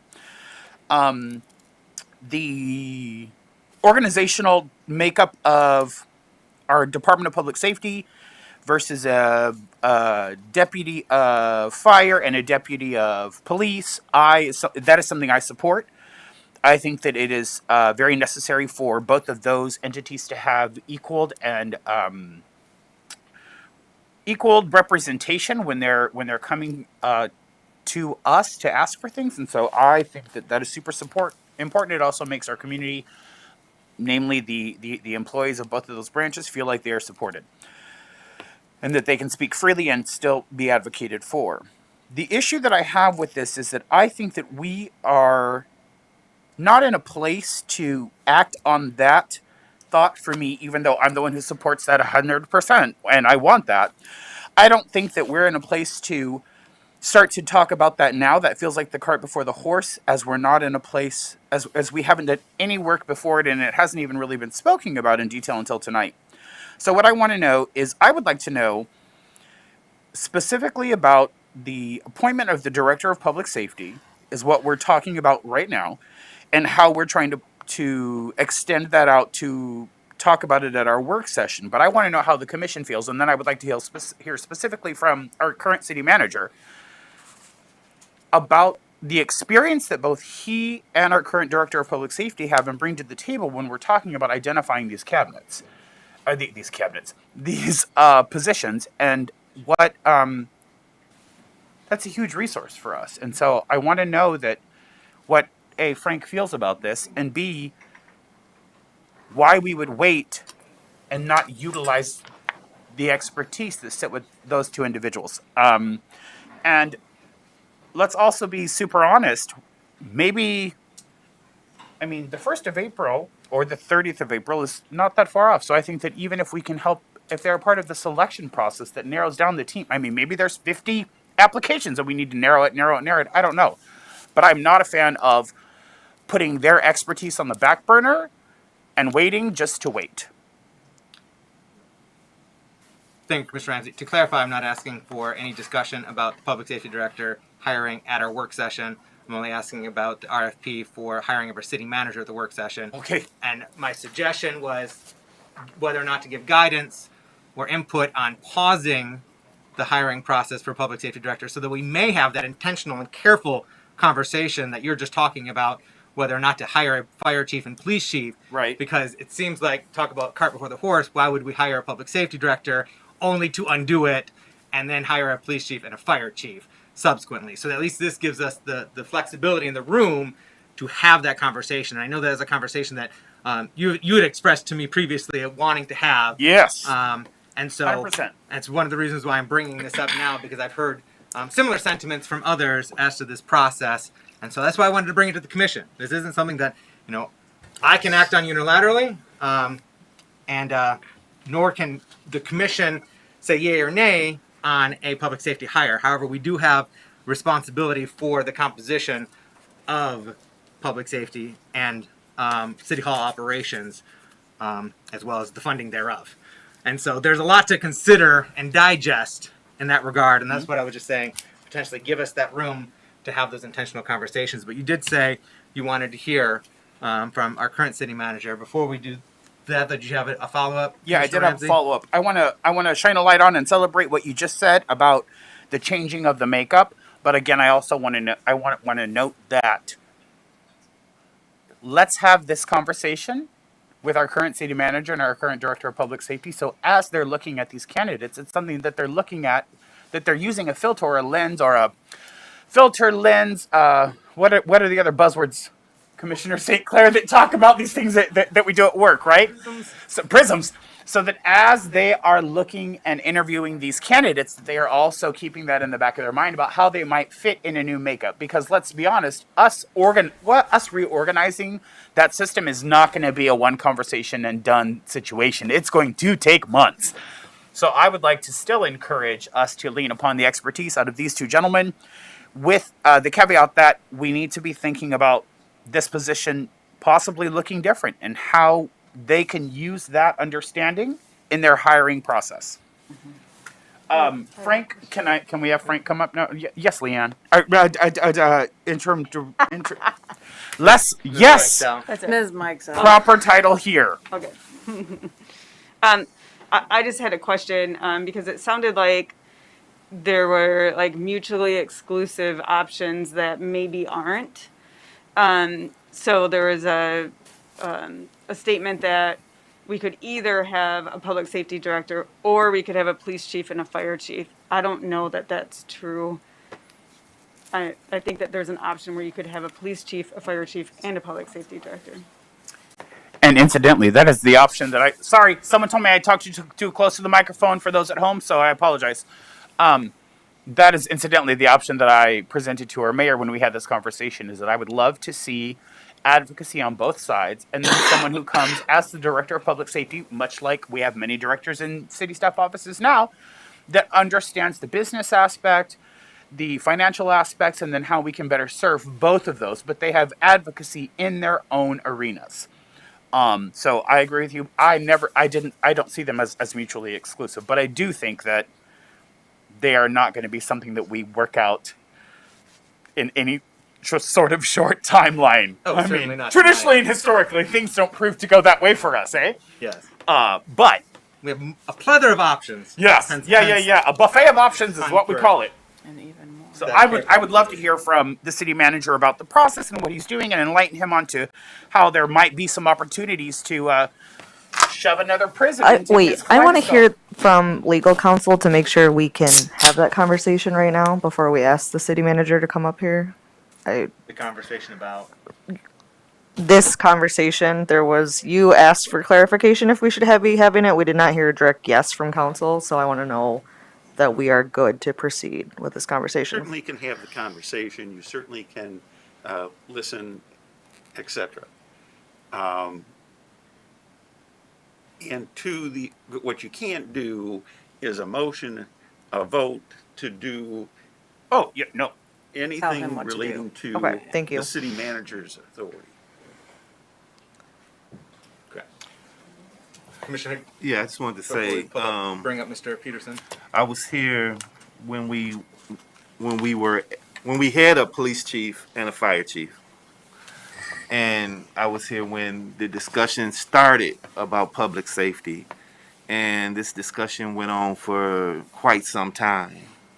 And it's a lot that goes into that decision. It's just not we thinking, well, fire department, employees are a little unhappy. I think if they had a fire chief, then they would be more happy. I don't know. But I know it's a lot more of a conversation than that, and expertise that's needed. And at this time, we have a city manager and a police chief or a public safety director that knows all the ins and outs of what it would take to go back to that old system, or if we need to stay where we're at.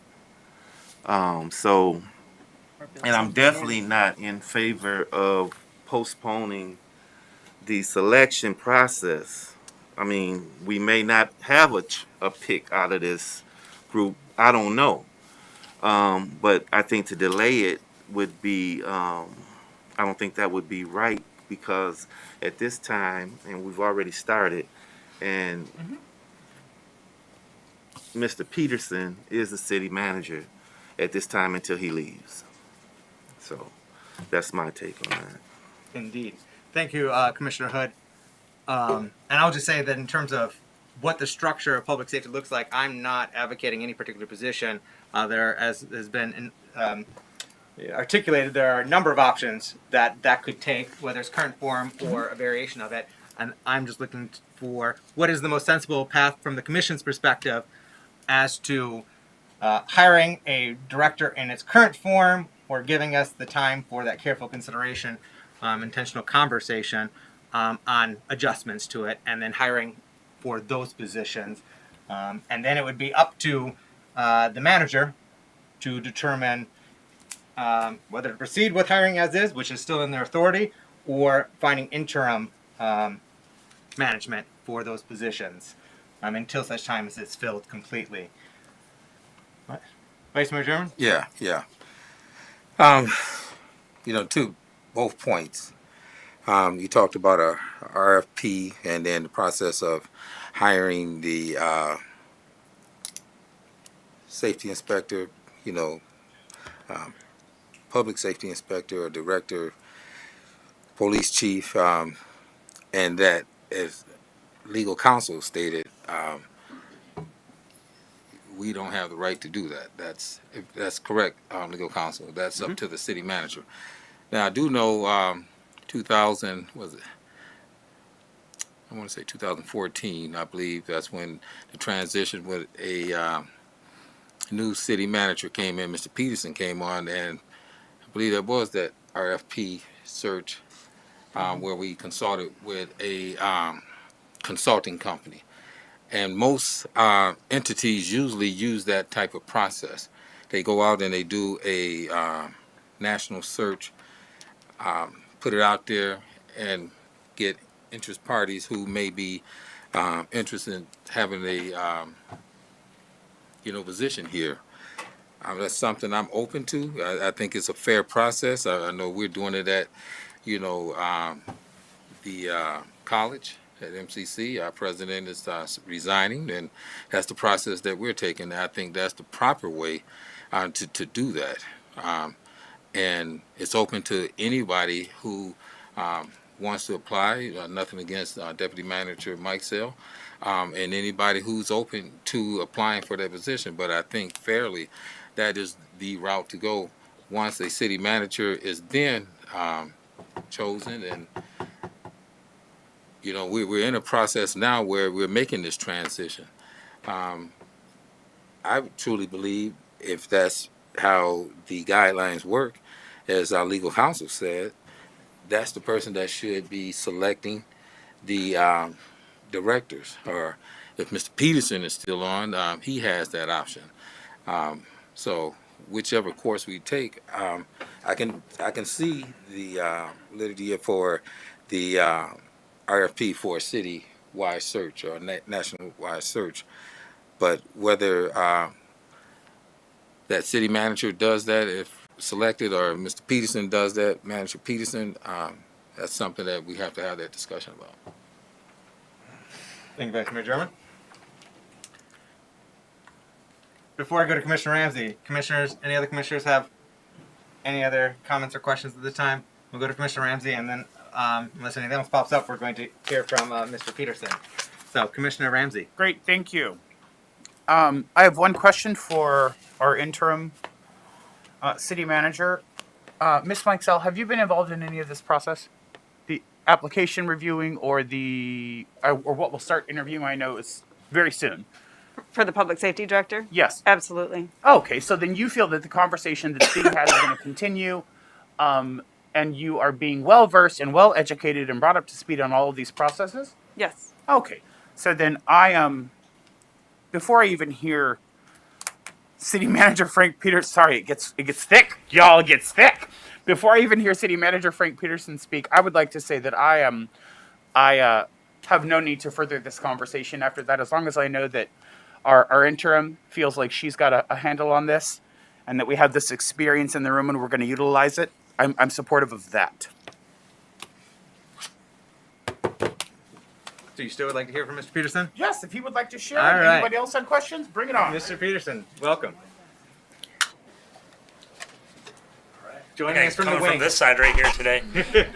Sorry, Can you give your name and address? No. Yeah, 933 Terrace Street. So Leanne and I have been lockstep working through this process, and we expected, even from the point that Jeff announced that his retirement was going to happen, that the goal was to try to do a search and identify somebody, so there was not a gap in service coverage.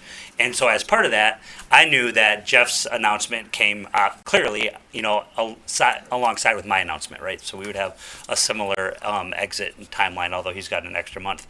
But I will not make a decision that Leanne is not supportive of. I'll make that clear. to you folks right here. But at the same time, I feel I am in a really good position to give some very good input in selecting this next person, and I think Jeff even more so than me. And I think back at some of the folks that we've hired in my time here, and some of the folks that Jeff's hired in his time here, and I think that for the most part, the key leadership staff we've hired, they're all here, they're all thriving, and we've demonstrated a capacity to make good decisions in the best interest of the city. Would I change that hiring philosophy just because I'm leaving? No, I plan on living here and I plan on being part of it. And whomever we select as Director of Public Safety, I want it to be somebody that I'm proud of and that I think is a good fit for the community. So to the same extent that Commissioner Hood said, the candidates are well qualified and we're going to interview them. And part of this first interview is making sure that we believe that they're good fits for the community. That's like the most important part of this. And we'll find that out if they are or are not. If they are not, then we'll have to start over. And this is kind of a moot point, and you can decide how you want to handle it. But if they are, and there is a qualified person that fits in and we all agree on, it wouldn't make sense to not offer that person the position if it's the right person for the position. So if that happens on March 30th, if Leanne and I are in agreement, then I'm going to make that I'm going to make that an employment offer, because I think at that point it'd be the right thing to do. Now, with that said, I will say that you guys can have that conversation about what you think public safety should look like or structured as at a later date. I will say this, that it's functioned very well in the time that I've been here. We've had a strong leader that was able to properly handle all three of those departments, and I would say probably prior to Jeff's arrival and prior to the real strong leader over a consolidated department, I don't think it functioned that well. I don't think our building department was known to have functioned very well, and I don't know that our fire department was known to have functioned very well. I will tell you this, that our ISO rating today is better than it's ever been. A lot of that has to do with leadership. It doesn't have to do necessarily with the number of people that are showing up on a daily basis, right? The staffing level is all you seem to hear from over and over again from the fire department. But leadership plays an important role, and a public safety director is an important piece of that. And one of the reasons why I believe that it's an important piece of that is specifically they typically come with a police background. And as long as you have somebody like a deputy director of public safety, of fire, who we have now, who kind of serves, kind of as a de facto fire chief, the structure that the police side brings into the equation, there's just a lot of value in that, right? The fire department is very different than the police department. If you were to look at the fire department today, and you will look at bat chief to captain to lieutenant to firefighter to fire marshal to mechanic, you would find that they all are represented by the same bargaining unit. They all have one interest, and it's a bargaining interest, and that's the interest that they have. But if you look at the police department, they actually have a true structure where the director is not in the right. Even the assistant fire chief was in the union with the firemen, right? But here we actually have a person on our team, management's team, making management decisions. And then when you look at the police side too, you then have command officers that are represented different than patrol officers.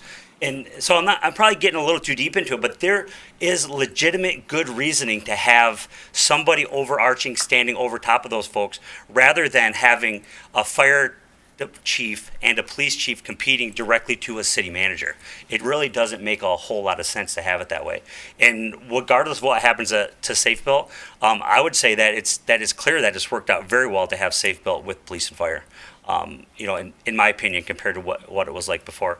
And then the only other thing I'll say is when we have these conversations like that, I think this conversation is something that really could have happened. It should have happened maybe more one-on-one, because you got to remember, you are going to get ready to hire a city manager, right?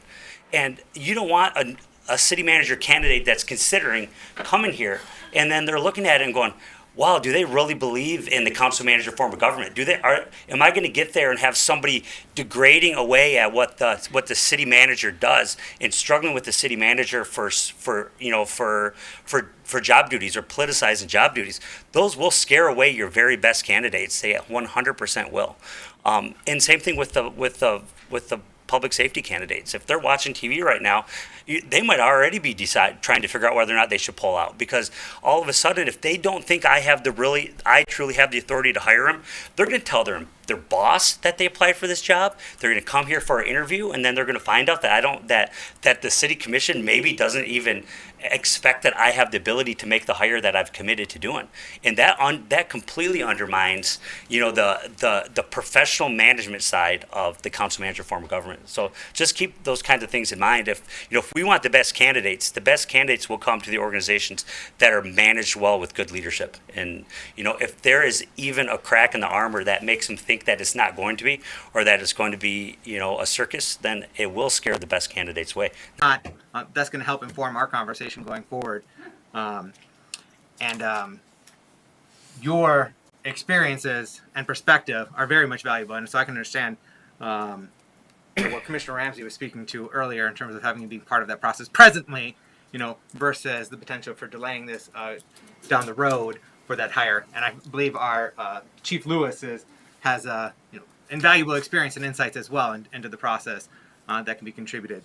And so that would be, up to if it were to be delayed, that ultimately would be up to the next city manager or interim city manager to decide, whether or not to and how to incorporate those insights and that experience.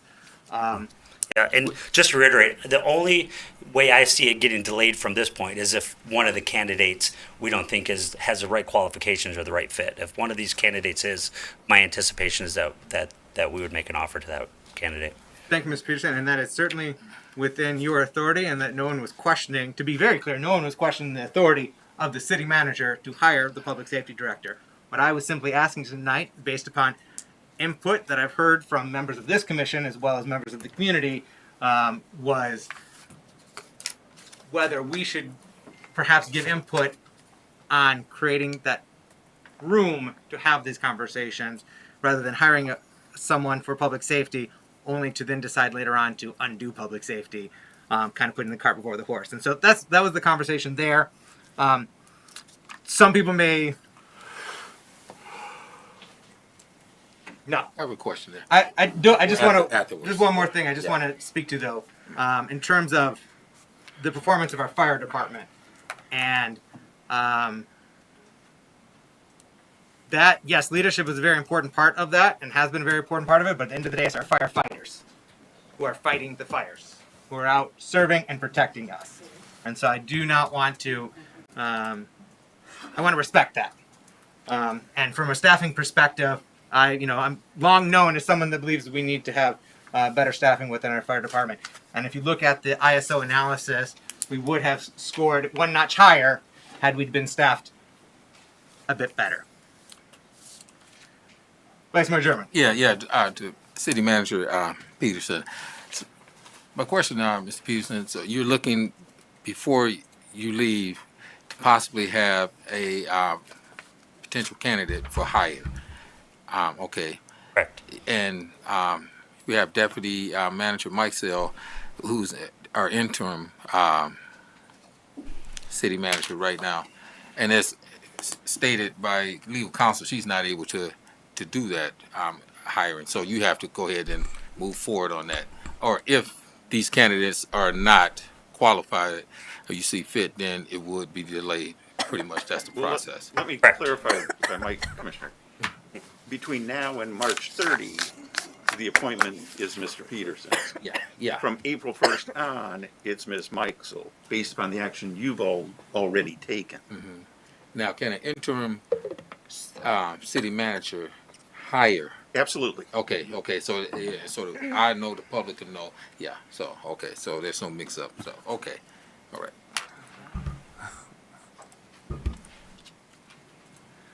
And all due respect to your expertise, and Chief Lewis is also, I don't have a doubt.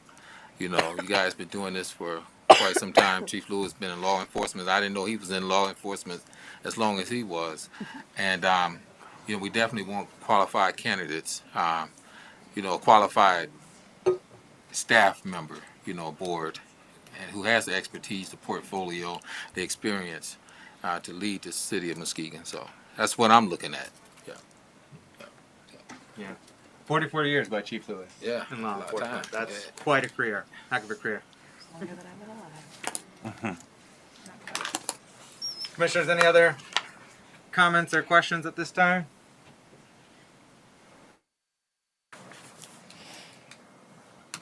All right. So are we? Do you want to have an RFP brought to our April work session? Vice Mayor Jones. I think it's the right thing to do. Like I said, other entities For the city manager, to be For the clear. So city no manager, yeah. confusion there. Yep. I think it's the fair and right thing to do. That's just my point of view, being in, public service, working for an educational institution, other corporations. That's how they have always done it. We did it before we hired Mr. Peterson, and I think it shows that we as a city government we're open and give fair opportunities to everyone. Thank you, Vice Mayor German. Yes, Ms. Meitzau. I have a question. Are you asking if you should do the RFP, or are you asking about the timing of doing the RFP? Bringing that to the April work session for consideration of an RFP, basically. Right. I guess I'm just thinking that there are a couple of different things wrapped up into that question. Can you? Well, I guess clarify? Again, it's talking as if things are mutually exclusive when maybe they're not. So I just wanted to be clear on whether you were just talking about making sure that the RFP gets handled sooner rather than later, Okay. or if you're talking about the question of whether there should be an RFP or not. Okay. So let's rephrase it and say that at our April work session, there'll be a conversation as to how we shall proceed with the hiring, and then we can at least have the RFP from 9 years ago we use as a template to give a framework for that conversation or evaluation of that RFP itself, or whether to pursue an alternative path for the hiring process of our next city manager. Thank you. Does that make sense? Yes, thank you. And then, basically, Commission, I'm asking for your guidance as to whether or not to pursue that at our April work session, or if that's something that you'd like to delay further or move forward at the April work session, or have a separate meeting altogether. Again, plethora of options.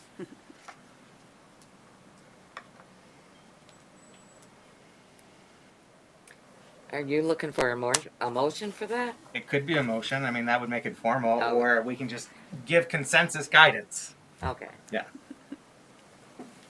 I would be in favor of a independent meeting to talk about that process. Okay. Okay. So we are going to work on scheduling a separate standalone meeting in April. In April. Okay. Okay. What was that again? A separate meeting instead of a work session? I think, yes, I will just say, after a 4-hour work session, I want to make sure we are at our best when we're having this conversation. So if that's at a work session or at a separate meeting, I guess we should talk about that. I'm not saying we need to do it in April, because again, I don't think we need to rush it. I don't think we need to take too long of it, but I'm worried we're putting too many parameters already on this. Unprepared for this meeting to have this conversation, so that's how I feel about it. Thank you, Commissioner Gorman.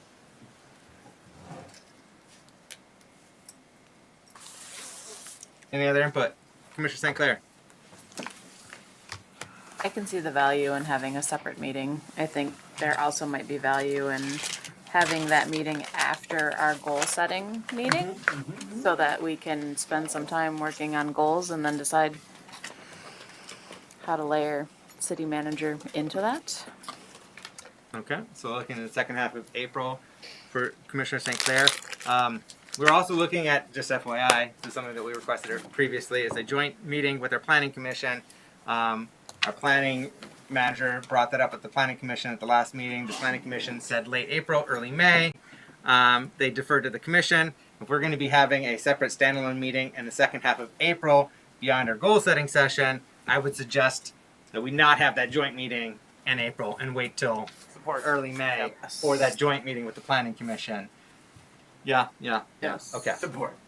So I'll make a motion for that. we will then leave it to our deputy city manager, if that's okay, to coordinate for Yeah. the scheduling of that independent meeting in the second half of April. Yep, absolutely. And then our planning manager will be following up with the city commission as to the scheduling of that joint city commission planning commission meeting as well in early May. Commissioner Ramsey, you had something else? I have to make my exit. I have a standing at 8 o'clock. All right. Thank you, Commissioner Ramsey. Thank you all. Take care. Be well. Take care and be well. All right. Is there any other business at this time? Nope. See none. We are going to move on to public comment. And so there's still time. If you've not filled out your form for public comment, you may fill out that form and bring it to the city clerk. Again, please provide your name and address and contact information on that form, but only your name will be announced. And so first up, we have Sean Perry joining us from the Nims neighborhood. Welcome. Thank you for your patience. Oh, you're welcome. I would before I get started on what I really was put down, I'm just going to say I came here from Grand Rapids, where I was a city manager. I was a manager within the city. And this whole thing you just talked about with the hiring, I don't get your lack of wanting to be transparent, because the city of Grand Rapids just hired a police chief, and they let the people all be involved in that selection, and they had people from all over the country applying. And when Mr. Washington became the city manager, that was a whole process that they let the people meet the candidates and be involved. So why we think just two people are going to make a decision for the whole city of Muskegon, I don't understand it, but that's not what I'm here for today.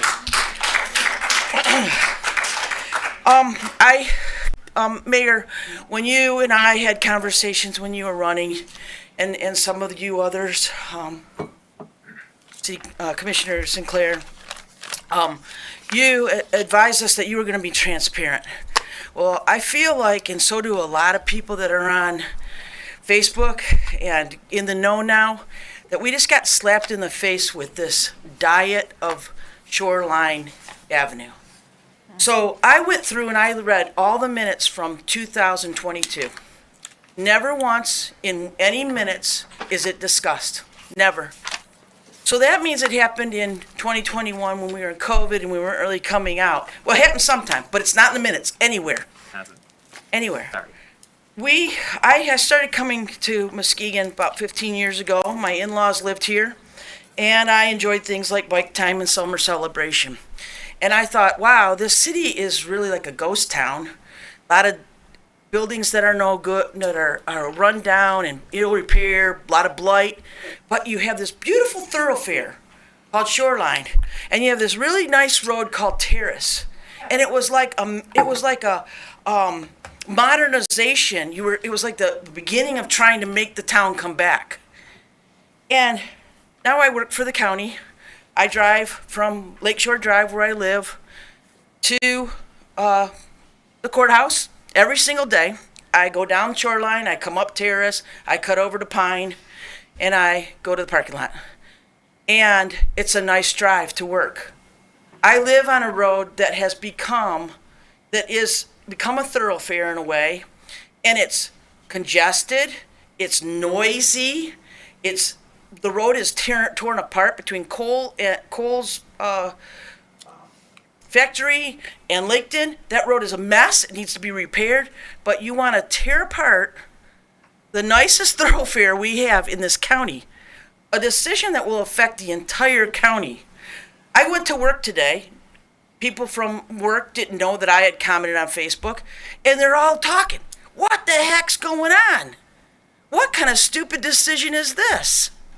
For what reason would we tear apart a perfectly good road and then put people onto Muskegon and Webster that are, if you just give me a few seconds, you put people onto Muskegon and Webster where people have spent hundreds of thousands of dollars to remodel their homes, to make it a family community area. And now you want to say, hey, guess what? We want to do what we did to Beach Street, and that's going to work. It's not gonna work because Beach Street's not a thoroughfare. Shoreline's a thoroughfare. It is the artery of this city. I ask you to please reconsider this decision. It has, or at least explain to us citizens why you would come up with something like this. Thank you, Sean. Just to let you know, the reason why you've not found anything in the minutes is because the commission has not ever taken any action on this. There's been no vote on it. It is forthcoming. The media failed to report as part of the RFP that it will be coming to the city commission with the staff recommendation on which proposal, if any, to proceed with, and that will be at the April 12th general session that item will be brought to the city commission, and that's when the commission will formally deliberate and decide how to proceed. So the media did not provide all of the pertinent facts, which unfortunately has caused much disruption and consternation in our community, which is unfortunate. Also, I just wanted to clarify as well with regard to the hiring process. Well, ultimately, for public safety, ultimately it is the city manager who will do the hiring, and if it's before March 31st, it will be in concert with our deputy city manager, and if it's after April 1st, it will be with our deputy city manager, who will be our interim city manager. But as I've been informed, their expectation is there will be public participation with that hiring process. So where it sounded like someone might pull the trigger on hiring before the end of the month, my expectation and what has been shared with me is that there will be a public participation process as part of that hiring. So I don't know how that'd be accomplished before the end of the month, but that is what I've been informed. And that is what I trust will be the case.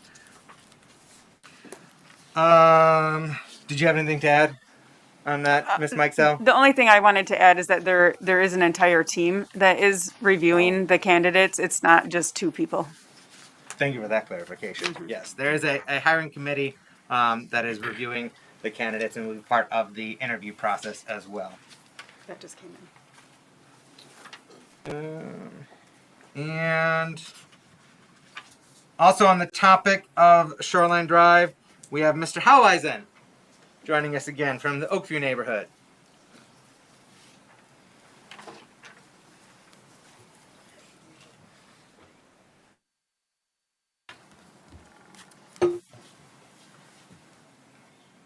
Michael Hawes, 903 Turner Avenue, I think, still. Boy, apparently the Planning Commission and the news have put you guys right on the spot with the shoreline thing. For you younger commissioners, you may not even remember the reason that Shoreline Drive got put in the first place. Most of the traffic came down Seaway Drive right straight through downtown, went right out the other end. Local people bought the homes. They were getting tired of the traffic, so Shoreline Drive got created. Now you're going to consider tearing up Shoreline Drive so that the city people can have access to the beach? How about building a bridge or doing a tunnel? You're saying that 20,000 cars come through there a day. Where do you want them to go? Are we going to go back to the old Seaway Drive where everything's coming up and down and getting the people in the houses unhappy again? Are we going to build a new bypass, say go up through Jackson Hill? You got to know where your traffic's going to go. This traffic's got to go one way or the other. And I really don't envy you on your choice other than to say that getting rid of Shoreline Drive was foolish.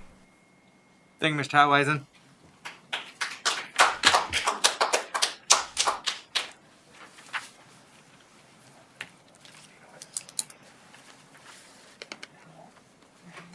We have Deborah Anderson from Norton Shores joining us. You have up to 3 minutes to provide your remarks. If you'd had me come up right after the marijuana discussion, I probably would have had a whole lot more to say. But I first want to preface that Deborah Anderson in Norton Shores.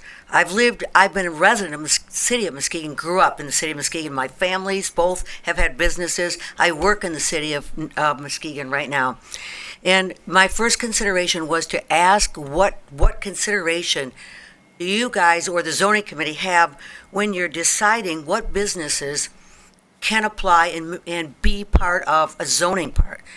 Because driving down, I have to be honest with you, I work from home part of the time. I work at the Child Abuse Council, corner of Peck and Laketon. And driving down Peck Street to go back to Norton Shores, I counted 1, 2, 3, 4 marijuana dispensaries. It's like in a 2-block, it's like the medical mile in Grand Rapids, only it's the marijuana mile. And then you go down Laketon and there's 2 down there. And it's like, okay, so I'm just kind of wondering about that. I also work in the schools. And someone was mentioning, teaching children how to stay safe with drugs. That's part of my job. And I find it interesting that I'm going to be going into the new middle school that's only going to be a couple blocks away from all of this stuff. And I'm going to tell them why they shouldn't do drugs and why. And I use what's called the Michigan model as part of the state curriculum on drug safety. And here, I guess I'm just wondering, what message are we sending? And then I hear about the marijuana. I mean, I'm a product of the 70s, okay? You don't have to tell me about marijuana and having fun. But I'm just saying, a marijuana event. Now, you'll have that at Marshfield. So when I talk to the kids at the middle school, I'm going to teach them about being careful about drugs and everything else. And there's going to be a pot event that everybody's going to be hanging out. I guess I'm just not understanding. Is it the income that comes from these businesses that Muskegon is more interested in, or is it the common welfare of kids? I've got nothing against marijuana. My late husband benefited from medical marijuana in his last couple months of cancer. I have no problem with it. I just guess I don't understand what we're trying to, what statement you're making by all this. And my first question was, again, what goes into that zoning? How did 6 places come up within like a small amount? How do you make that determination? I live in Norton Shores, and I'll bet you money there's no marijuana dispensaries there, and I'll bet you money there won't be for a long time. I'm just saying that. That's all I have to say. Thank you. Thank you, Ms. Anderson. All right. We have Gabrielle Woodard of Norton Shores joining us.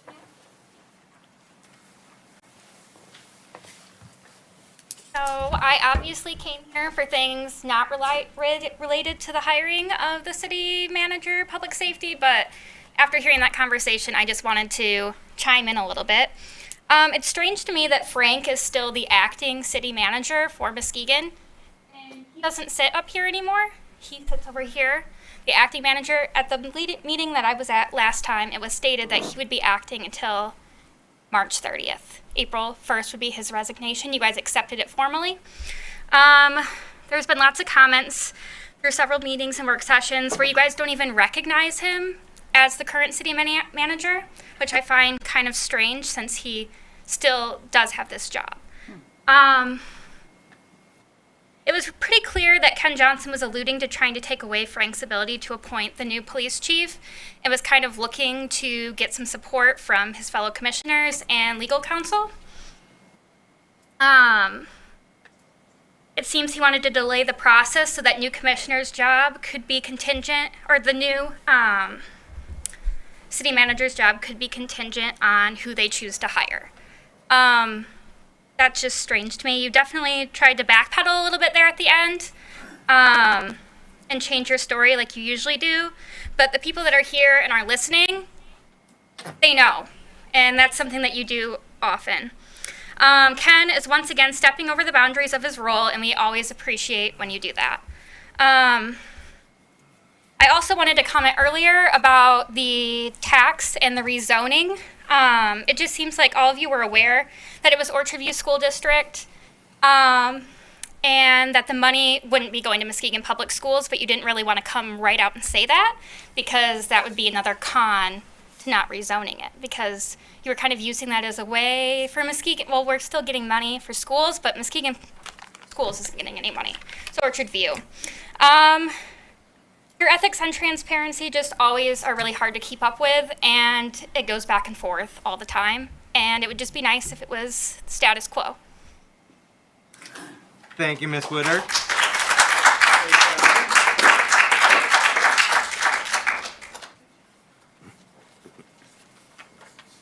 Do we have any other public comment forms, Madam Clerk?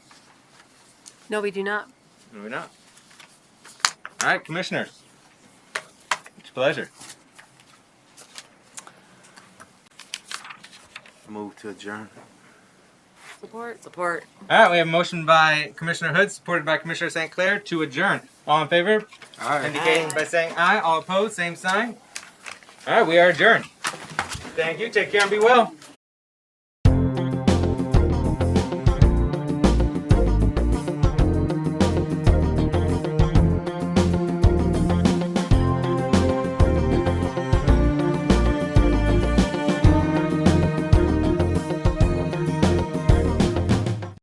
West winds 5 to 10 miles per hour. Gusts up to 20 miles per hour in the evening. Friday, mostly cloudy with a 20% chance of rain showers. Highs in the mid-40s. Friday night, partly cloudy in the evening, then becoming mostly cloudy. A 40% chance of rain and snow showers. Lows in the lower 30s. Saturday, mostly cloudy with a 20% chance of rain and snow showers. Highs in the upper 30s.